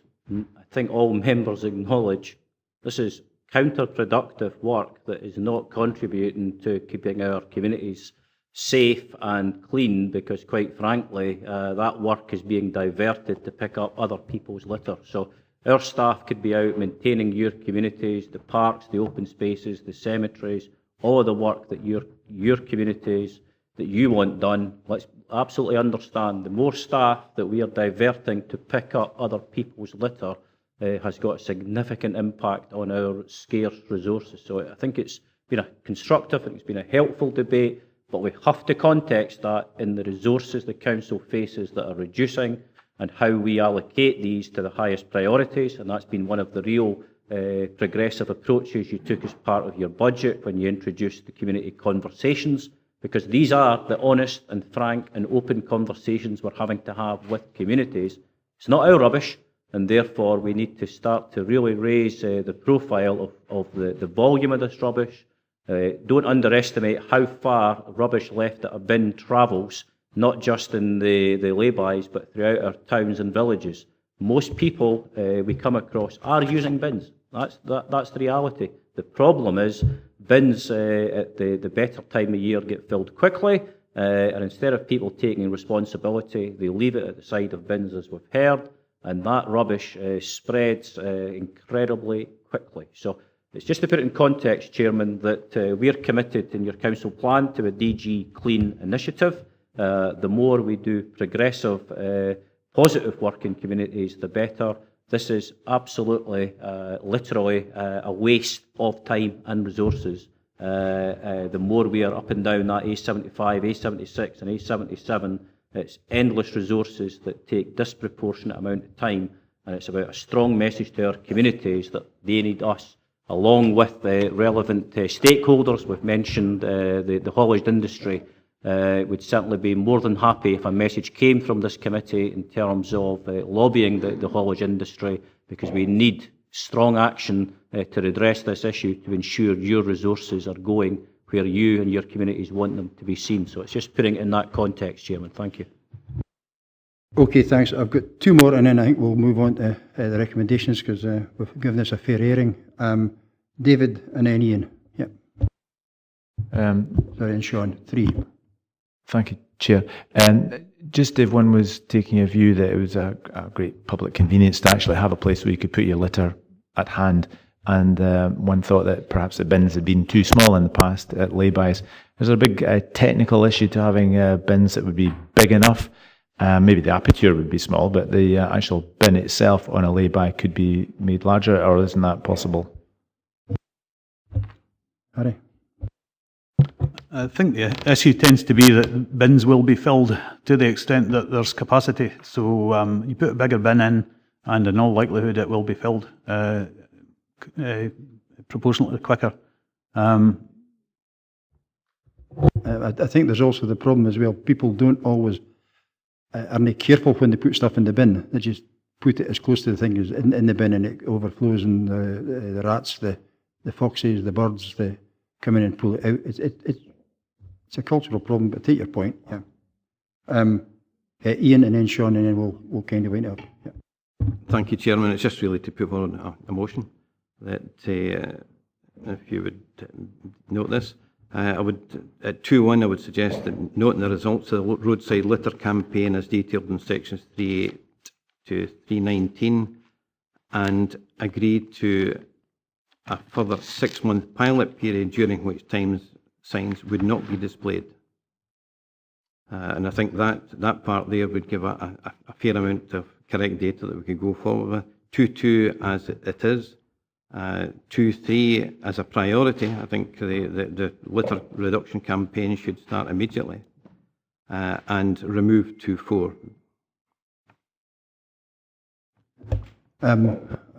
Well, I was going to try and achieve consensus, because this is everybody's rubbish, as Derek says, because I'd been actually looking up here to take the word, as a suggestion, permanently out of 2.1, and then continue that pilot through, and all be reported back in November when we've had the summer period, and continue the way we are just now through to the November reporting period time, and that would give us a winter and a full summer's statistics. You know, I mean, could you live with that? Yeah. I could agree with that. Again, with no signage. I think that's important. It'd be assessed with no signage. Yeah, because I think that's what we're asking with no signage. Yes. Okay, so we're happy to agree that. If Sean, did you want in? Thanks, Chair. It was just that the question I had, and I think the Director kind of summed it up, but I think it is quite important. If we were looking at this just as a standalone, that there was a resource and we've got to get rid of that resource, then, you know, that's maybe why there's some opposition to this. I think what we have to do, though, and you're quite right, this is additional resource that's required to do this, but what we have to do as well is quantify where that resource is going. So going forward, to justify that, we have to actually say, basically, by removing 10 bins and not collecting that, that means that you're getting X, Y, and Z done elsewhere. And I think that's very important, because it is about priorities and it is about a finite resource. So it's about actually, by cutting this out, we're able to do something elsewhere, but we have to spell that out going forward, particularly from a PR point of view. Okay, Derek, you want to come in? Thank you, Chairman. Thank you, Councillor Marshall. It's a very helpful and positive suggestion, which officers are more than happy to take on board. Certainly the results of all of the community conversations will be prepared, and that will very much form part of this agenda. It's about those choices, and therefore quite clear. It's a really good example where we can demonstrate if we're not doing this, we're doing other things, and therefore members of the public can start to see the connections with their priorities. So it's a very welcome suggestion. Thank you. Okay, so let's get Jane, yeah? I'm so sorry, Chairman. Could you possibly spell out for those of us who are a tiny bit slow exactly how you have amended these regulations, these recommendations? Actually, what I said was to take the word permanently, remove the 12, to continue to remove the bins as is, okay, and agree to extend that and report everything back to November. That's what I was suggesting. If you bear with me, Chairman, I thought the agreement was that obviously we're not agreeing now because we're not removing them. So to note the results of the roadside litter campaign and on a trial basis, continue the trial basis, I should say, up to November, you mentioned, as it is with no signage. So it's not agreeing to it. You know. I think that was my point I was trying to get. We've just chosen different words, Ian. But, I mean, it basically is we need a longer trial period, I think, and we need to incorporate our tourist season, absolutely. So I think that's the where we've got consensus, right? So if we agree that, so just so we're absolutely clear, what have we actually got here? Sorry, we can try and make sense of my notes here. Basically, yes, you said to remove permanently from 2.1, and basically the trial to continue, to report back in November, and the trial was also allowed things to be assessed with no signage. So basically you're noting where things are up to now and agreeing that this continue for further few months to be reported back in November. In general terms, but I think you also need to remove the word success. I think if we note the results, because that's the whole point of going forward to a further period. Thank you.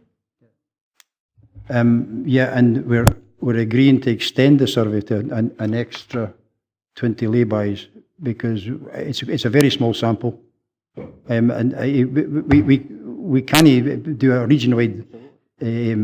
It's a region-wide problem when we need to have a wider spread to see how it's affected and more information, I would suggest. Chairman, I'm sorry, I can't agree to that part. That part of a proposal would still go ahead to remove 2.4. Okay, we'll just go to the recommendations then as they are. We try to get consensus. So I'm happy to move that we follow the recommendations. Well, I'll second anyone. Jane's happy to second. Okay. So have you got a counter? Chairman, if I could just get clarity there. Are you saying you're agreeing to amend 2.1? Or you can now change your mind on that one? We hadn't actually agreed to anything. It was the proposal to find consensus. We can't find consensus on one of the recommendations that we feel is absolutely central to the whole project. We'll just go to the vote. Have we clear? Chairman? So we actually do have an amendment. Sorry, I was trying to achieve consensus.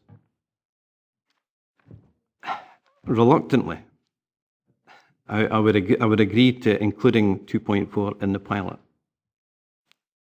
So that would be consensus. So we're happy to go with the recommendations on the amendment that I made and the inclusion of some of the information to the November committee that Councillor Marshall was talking about, and to give us even more information so we can make a really informed decision in November. Are you happy with that, Ian? It's a moot point. I don't think it was actually the recommendation that you made. I think I made it. I would agree with that, with the amended 2.1 and include 2.4 in the pilot. Okay, and you're happy with 2.2 and 2.3? Yeah. Okay, so we're agreed and as amended. Yeah. Jane? Chairman, I'm slightly confused as to what is being agreed, but it's very, very clear to me, the recommendations as they stand there, plus, of course, the information with respect to the budgeting information that Councillor Marshall asked for, which I think we would get anyway. So I am prepared to help the process by saying that I propose a motion that we agree the recommendations as they are. That was my proposal. Well, fine. And you seconded and that. I'm trying to second you. Yes. But it seems to be going off piste. Because it's off because personally I'm not at all comfortable with the permanent word, because the evidence which may come back over the summer means we might have to backtrack. That's my worry. Okay. So, if you are then simply removing the word permanently, is that the only amendment you are making to those recommendations there? Yeah, simply the removal of the word permanently? Yes.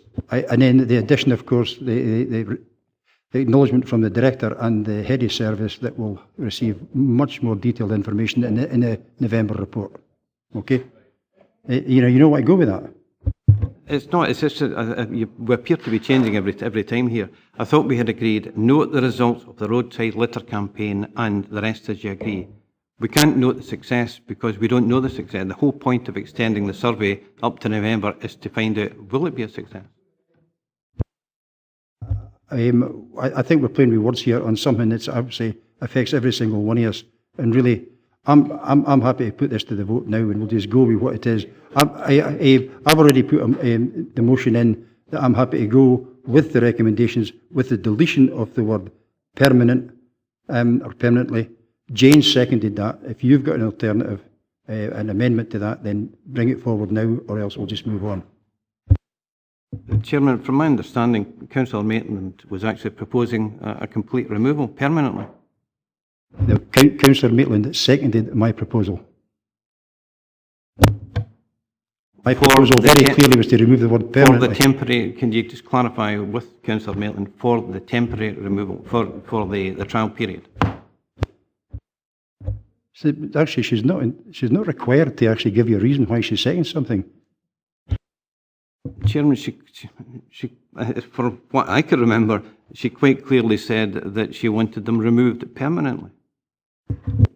I'm perfectly happy to second the chairman's motion. Thank you. So we have a motion and proposed and seconded. Have you got an amendment? If you could confirm that it is for the trial period, because that's still unclear. Claire, can you read out the motion, please? And it's put forward by me. Well, okay, 2.1, basically agree that due to the success of the roadside litter campaign, as detailed in sections 3.8 to 3.9, to remove the 12 A75 lay-by bins as detailed in section 3.13 of the report, 2.3, 2.2, 2.3 and 2.4 stay as they are. Chairman, the trial period was never mentioned in that motion. We're going round in circles here over pedantics, really, quite honestly. Have you got an amendment? It's a simple question, it's a simple answer, yes or no. I agree with every part of that wording if you include the fact it's for a trial period to be reported back in November, as you stated. That was not mentioned in the motion that the clerk mentioned. 2.4 says that it will be reported, all this will be reported back to members in November this year with a full breakdown of all the places where we're doing this trial, right, so that members can get a fuller view, right, and a fuller, I think what the word is really is understanding of the level of the problem across the whole region. And that's why we're asking for it. So I'm ready to move on here. We've got a motion and a seconder. Have you got an amendment or not? I'm perfectly happy to move on. What I want is clarity on that word. Is the motion for a trial period? The motion, it will be brought back here in November. That was quite clear, right, for members' consideration with all the evidence that will be gathered over that period. Right. It's as simple as that. Chairman, move on. Okay, I'm happy to move. I've got no amendment on the table. So are we agreed to, as amended? Thank you.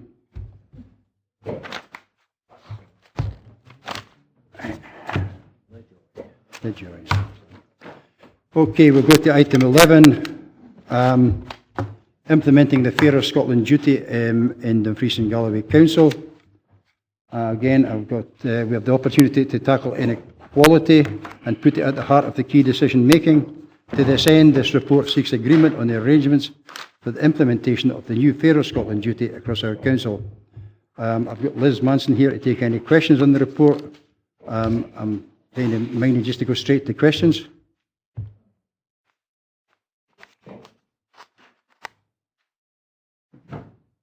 Have we no questions?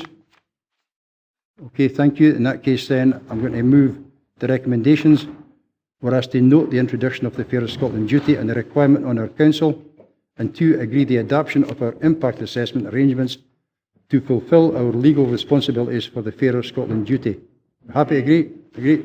Thank you very much. Liz, thank you. I think you just sit where you are, I think. Okay, we'll move on to item 12, the Commission on Representation and Engagement, review of 2017-18 and emerging outcomes for 2018-20. Again, is by to review the Commission for Representation and Engagement for 2017-18 and to agree the outcomes for the Commission on Representation and Engagement for 2018-19. Again, I've got Liz here to answer questions. And I'm minded just to go straight to questions. Tracy? Thank you, Chair. It's not so much a concern about this report as a need for assurance. We need to make sure these organisations are fulfilling their remit and are truly representative across the whole region. How do we monitor, and when can we expect regular progress monitors? Personally, I'd like to see us carry out robust monitoring, and I'd like eyes on these reports, as much as possible. Thank you. Liz? Yes, the delivery group receives performance monitoring reports on a 6-monthly basis, and we have set up at the beginning of that the actual detailed performance indicators and projects that have to be fulfilled during the year ahead. And the development group, as it sets out at 3.5.1, has a range of council employees and providers from all of the organisations involved in the Equality Partnership, as well as third sector Dumfries and Galloway. So there is expertise there in scrutinising and reviewing performance information and making sure that it's at acceptable levels. You happy, Trace? Is part of that monitoring to make sure the organisations are representative all across the region and just not in where they actually are situated? That's certainly an issue, both in terms of the review of the last year and the year going ahead.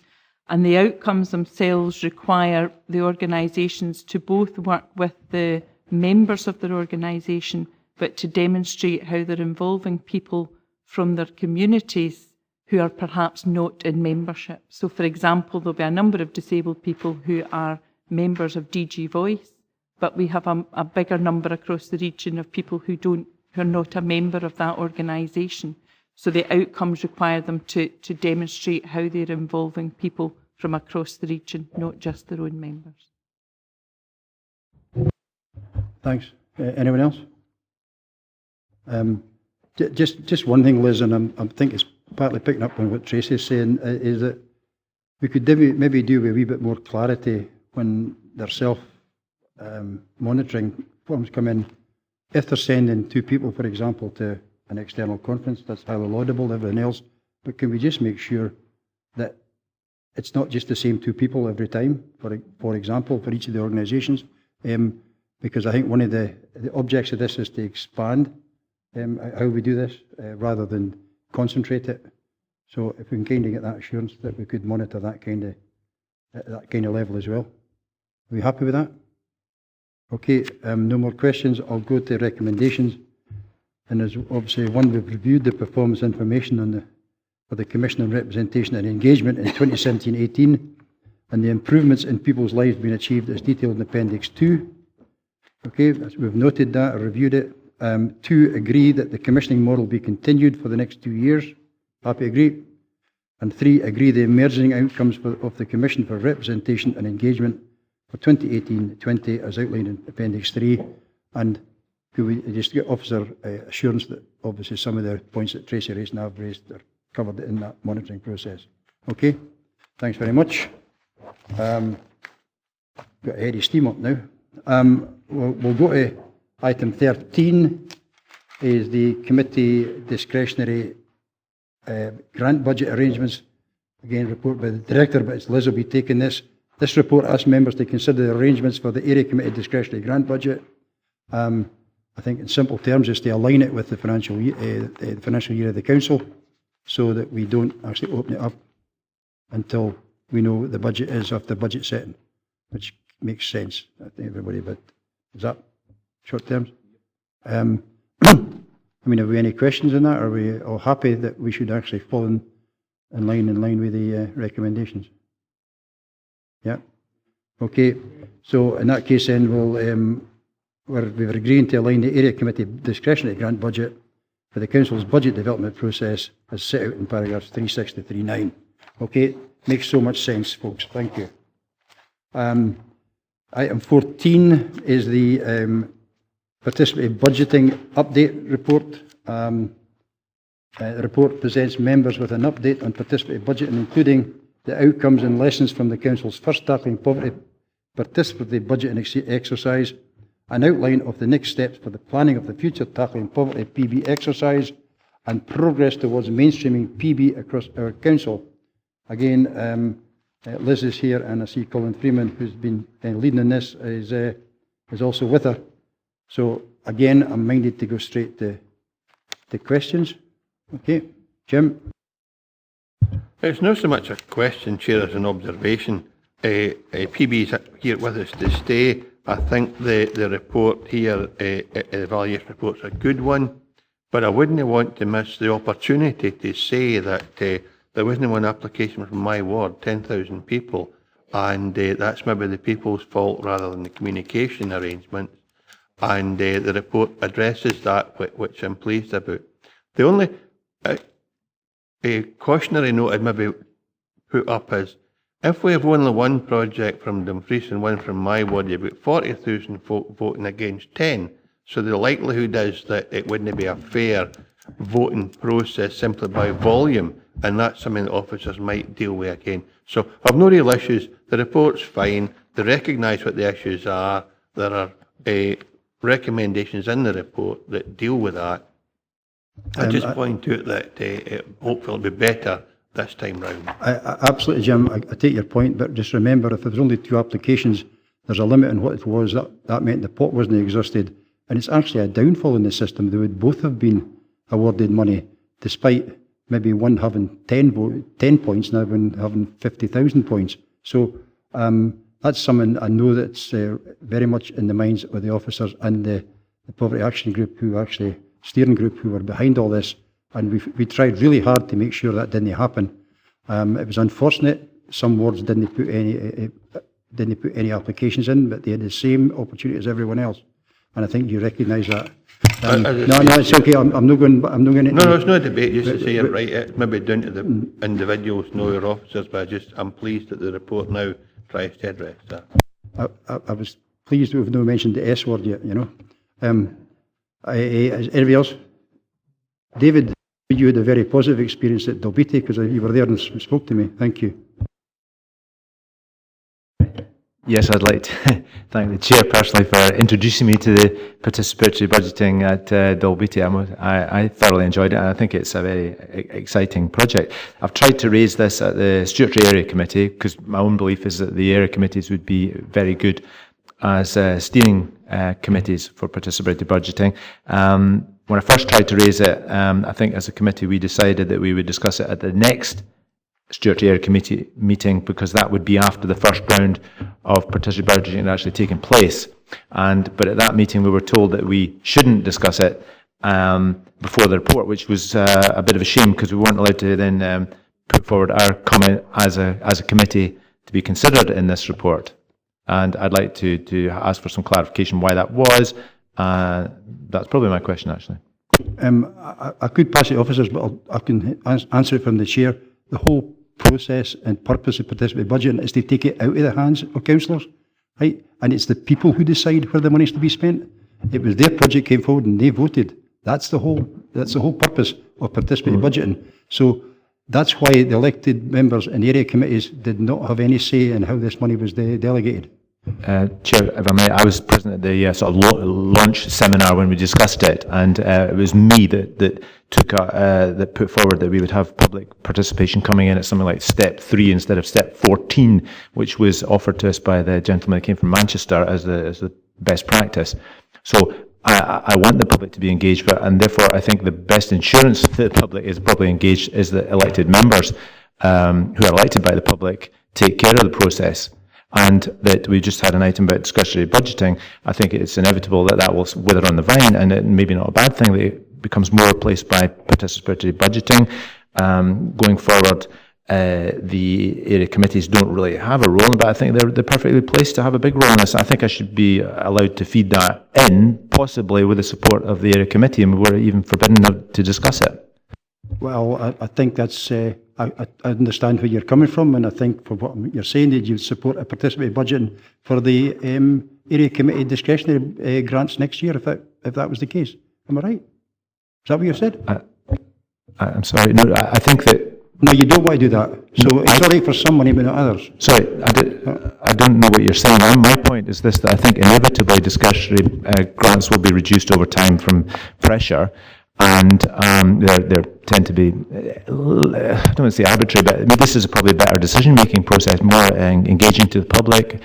It's fresher, and it may very well work, and it increases public engagement. But just my personal feeling is that the area committees would be good steering groups for this process.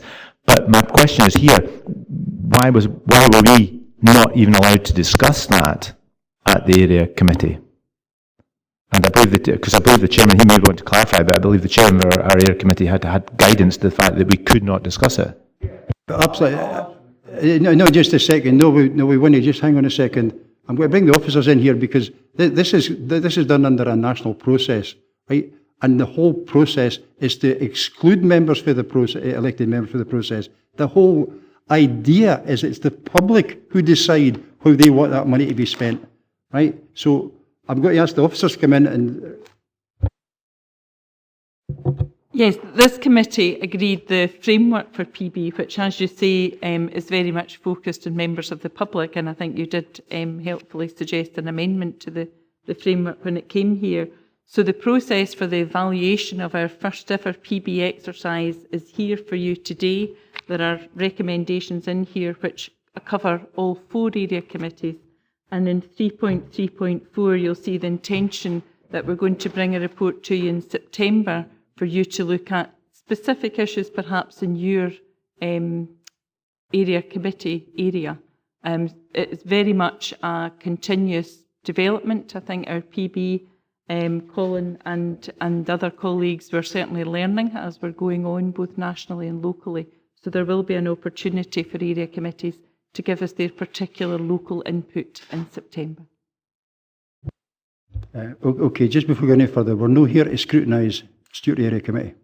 That's not within the remit of this committee. It's not. No. So we're not going, what decisions Stewart Area Committee made, them under their own volition, not under any delegation from here. So we're not going what area, Stuart area. No, we're not. I've got Adam and then Davy.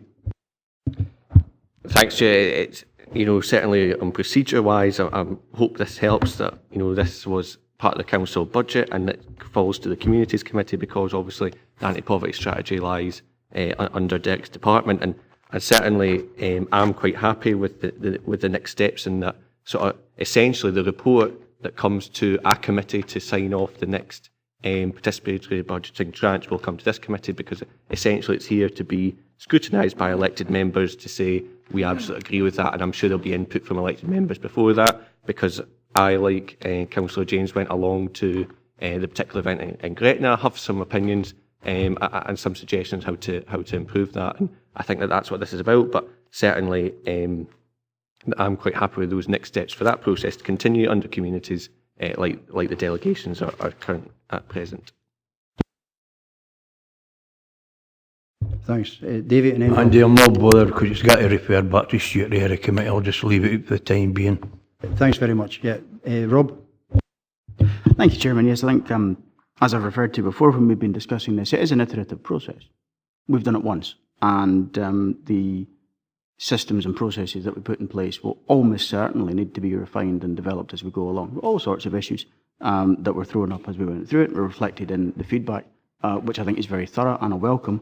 The key to this is going to be the next report, actually, that comes to the next meeting of this committee, and what we do with that, having taken some time to think it over, both in context of what we were trying to achieve across the piece, and also, I guess, in the context of what we were trying to achieve locally, because I do recognise what Councillor Dempster has to say about a very large area which effectively didn't have as much of a stake in the process as it's much bigger in terms of population nearest neighbour. And, that is an issue. Maybe we need to look at that. There might not be simple and straightforward ways of dealing with it, but it's been flagged up and well rehearsed, so we certainly need to examine it. This is really just the, well, I very much hope it's just the beginning of a participatory budgeting approach. I note 354, and I'm absolutely delighted to see that directorates have obviously been following the recordings of this committee and are now bringing forward ideas on how they can apply PB in their own areas of activity. I think that's essential. This was never simply a Communities Committee undertaking. It must be reflected across the Council. But I think that the critical matters here are going to be what we consider in September, and we maybe need to take some time to think that through in the run-up to that. Perhaps some further engagement ahead of that, that paper coming forward might be helpful. Perhaps throw it out as a suggestion. But certainly, I think the key decisions will be there. Although I am pleased to see in 3.34 that we'll also have reports to area committee. I wouldn't be absolutely minded to rule anything out, but at this point, I'm not quite clear the utility of having further committee interventions in something that should be orientated very firmly towards the public and put them in the driving seat. However, I think anything is potentially up for grabs. Let's have a look in September and look at sensible ways of improving this based on the lessons we've learned already. Thanks very much, Rob. I think I have to say that the next report coming to this committee will be inclusive of a lot of the comments and all the suggestions all the way down the line here. There's different ways we could do this. I believe we're one of only two currently local authorities who are actually meeting our PB target as a whole, and it's getting done exclusively within this directorate. So there's going to be a commendation there for that. The other thing I would really like to home in on here, and nobody up to now has actually said it, is it was the huge amount of work that was put in by the volunteers who are all either in poverty or suffered or come through being in poverty, who were instrumental to putting this whole thing together. Absolutely instrumental. And as a committee, I think we should be commending them for that input and welcoming any future input they might have. They are aware that as this grows, that group might have to grow. So they know that. So they're not being exclusive. They're not, saying it's my ball, I want to play with it, nobody else. So they understand all that. And I'm kind of looking at Colin and Liz for that. So I think unless there's somebody got anything else. Either here, this is a report card basically, right? The important paper is the one which will be coming in September about the future. Is September is coming, Colin? Derek? Yes. Yeah, September committee. The report which will be coming in September will be the result of communications, consultations with all the members and everything else over the coming months. So that paper will then look at how we are going to deliver this year's allocation of the anti-poverty money under participatory budgeting. Because remember, the money that was divvied out was last year's. So we're currently still sitting on 250k, Derek? £250,000, which will become available once we've got this process ironed out. And that will be done at the September committee, okay? So I'm not really wanting to take any more questions on it because every member here has the right to speak to Colin and or Liz and put their tuppence worth into the process. Absolutely. So can we do that offline and move it forward? David, what you want? Yeah. I must ask you, will the process be allowed to evolve? The system be allowed to evolve after then? Because the Stewardship Committee, for example, will not be able to feed into the September report. It doesn't meet again until September. Yeah, but the elected members will.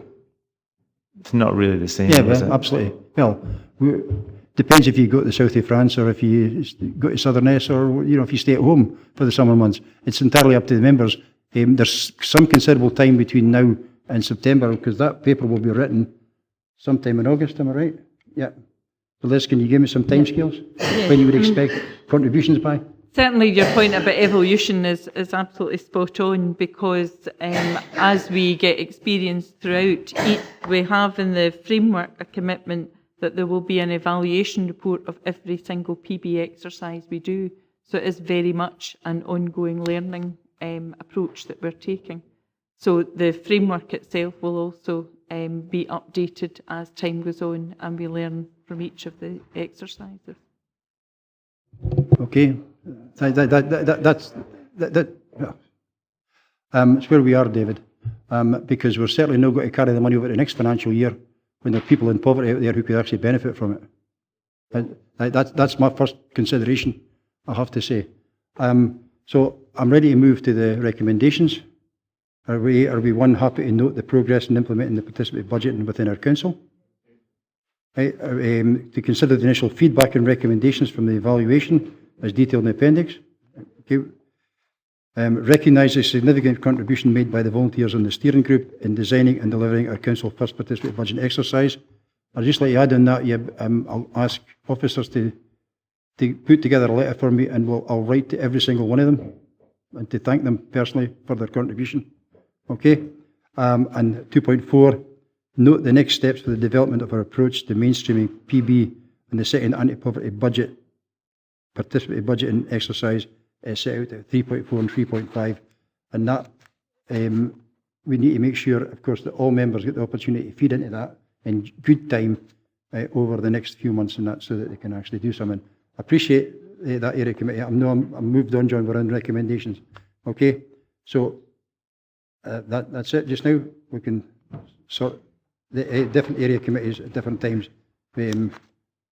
Okay, so that was noted, that last part. So in that case, we'll now move on to item 15, which is the engagement, participation, community participation and engagement strategy, the action plan update and next steps. The report presents members with an update on the next steps for the implementation of the Council's community participation and engagement strategy action plan. And I've got Kirsty here to take, Liz to take any questions. So, have we any questions? No.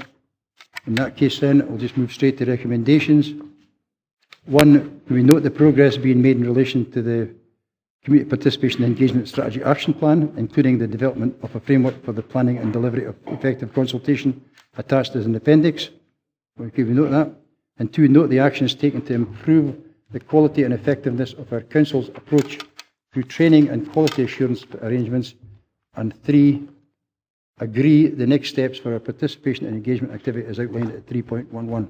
Happy with that? Agreed. Thank you very much.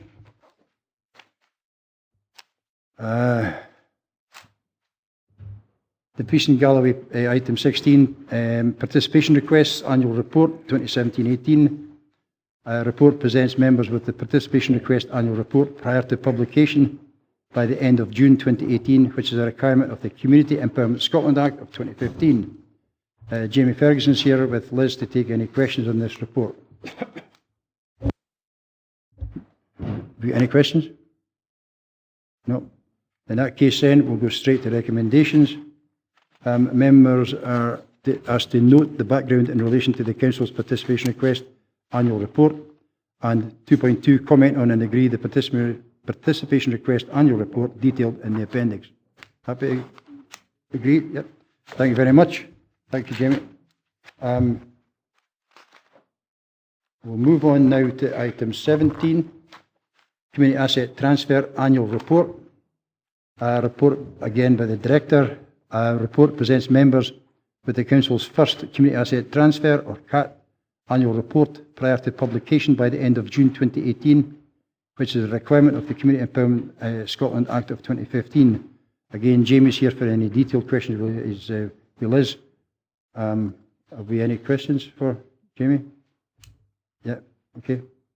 Thanks. It was just, welcome. This is a number of groups in my ward that are looking to community asset transfer pieces of land and buildings and such like. I was wondering what sort of time frame we're looking at. I believe in the past it's maybe been over a year, but as we increase the number of asset transfers that are taking place, or at least the processes that are beginning, and sort of the need of the council to get rid of land, because of fallen budgets. What sort of time frame we're looking at, and would that improve in the coming years? Yeah, Jamie? I think community asset transfer, as you know, the council has a couple of stages to community asset transfer, which members decided to put in place. The stage 1 is really an expression of interest, where we support the community group to look at building up their business plan. That timescale is variable because there's a community development aspect within that, where some groups we kind of recognise require more support than others. Some folk have their business plan right on the shelf. Also depends on the size of the asset and the kind of scope of the asset. But once the process kicks in, once they have their business plan in place, that's the bit where we're trying to speed things up. Obviously, staff from Communities Directorate work with staff in other directorates around that, the chief ones being Property and Architectural and Legal Services. As the amount of community asset transfers increases, there are some, I think, capacity issues within other directorates that we're looking jointly with them to address.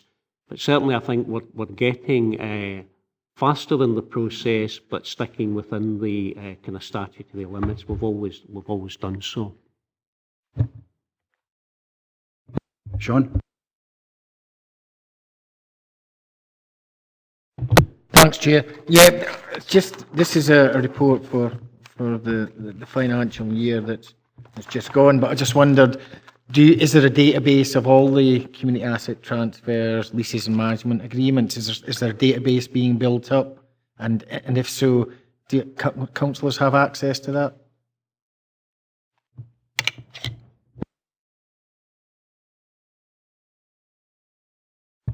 Sorry, I'm just looking at the thing here. Yeah, I think in the appendix to the report, I think we have listed here all of the transfers that are either ongoing to date or have happened during the last financial year, and that's the bit that we'll certainly publish. So that when that's published, that will go online as a public document on the community asset transfer website, the council's website.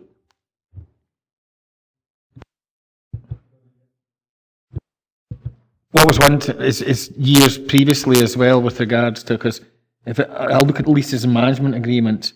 I'm just looking at Ward 10, my ward, and I would expect we did have some leases and management agreements. I would expected Eastriggs, the Nelson House Management Committee and things like that. So it's really just, that's a snapshot for the year, but previous years as well. Certainly could look, this I suppose the scope of this report is for the financial year, because that's what we're needing to report on. But we can certainly look, I mean, this is to the start of the process, I suppose, when communities sort of pick this up, if that makes sense. We could certainly look to putting previous years there historically. I think that's useful because one of the things I think we're looking to try to do with our community groups is to cite, and increasingly as time goes on, we'll look to get these online as well. So we're trying to inspire community groups. It's not so much about the property, it's about the vision for the community groups and what they're able to achieve for the community. So I think putting on some of that historic stuff would be useful too, because it gives the full picture. I'm certainly look to do that.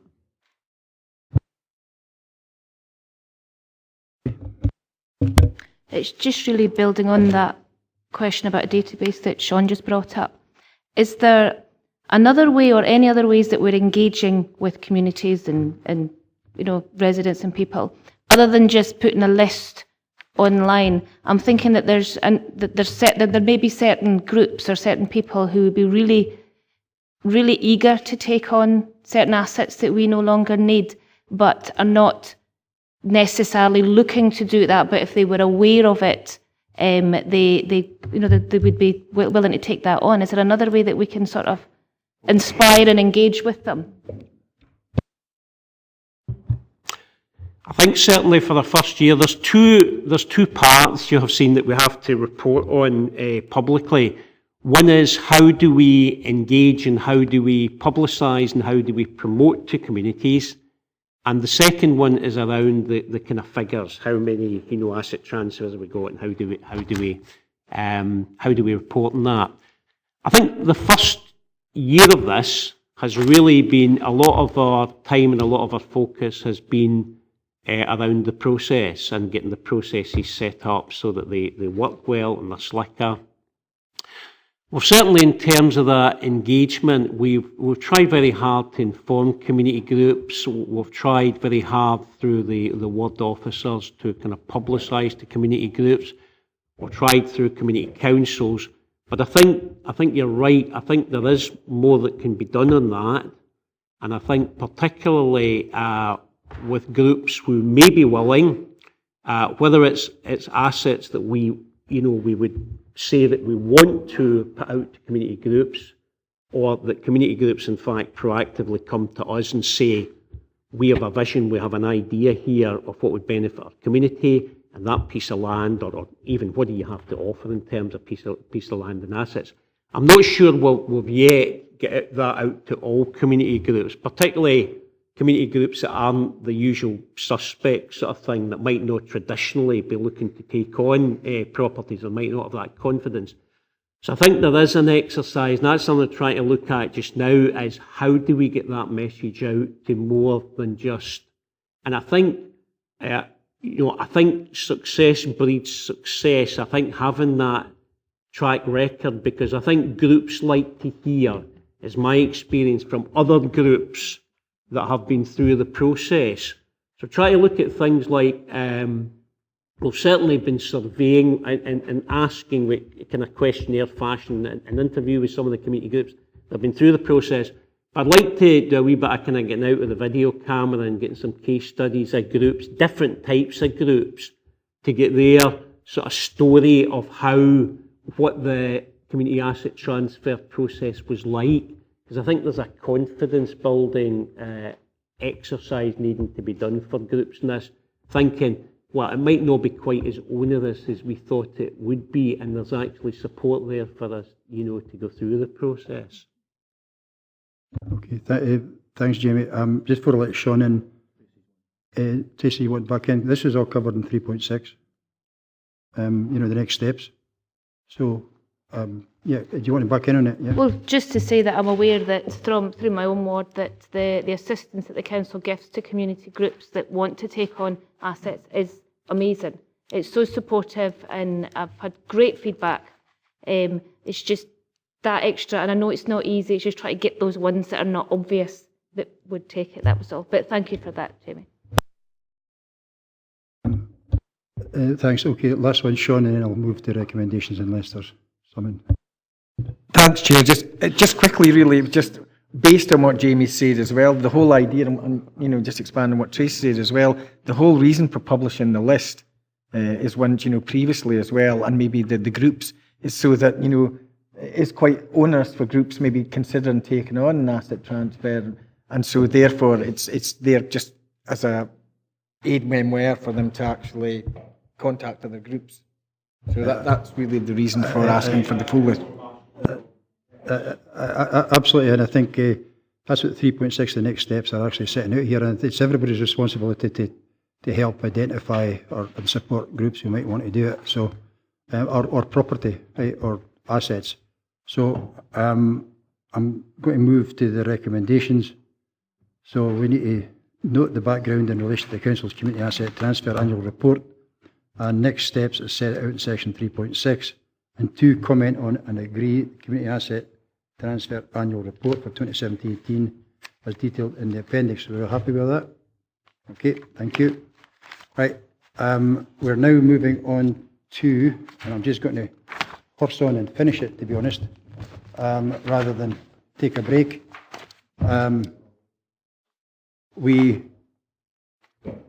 have no other business deemed urgent, so I'm moving on to item 19, which is the Local Government Scotland Act of 1973, asked to consider the adoption of a resolution to exclude the public from the meeting in terms of section 50A, subsection 4 and paragraph 9 of part 1 of the Schedule 7A to the Local Government Scotland Act of 1973. Are we agreed? Agreed? Thank you. So can we...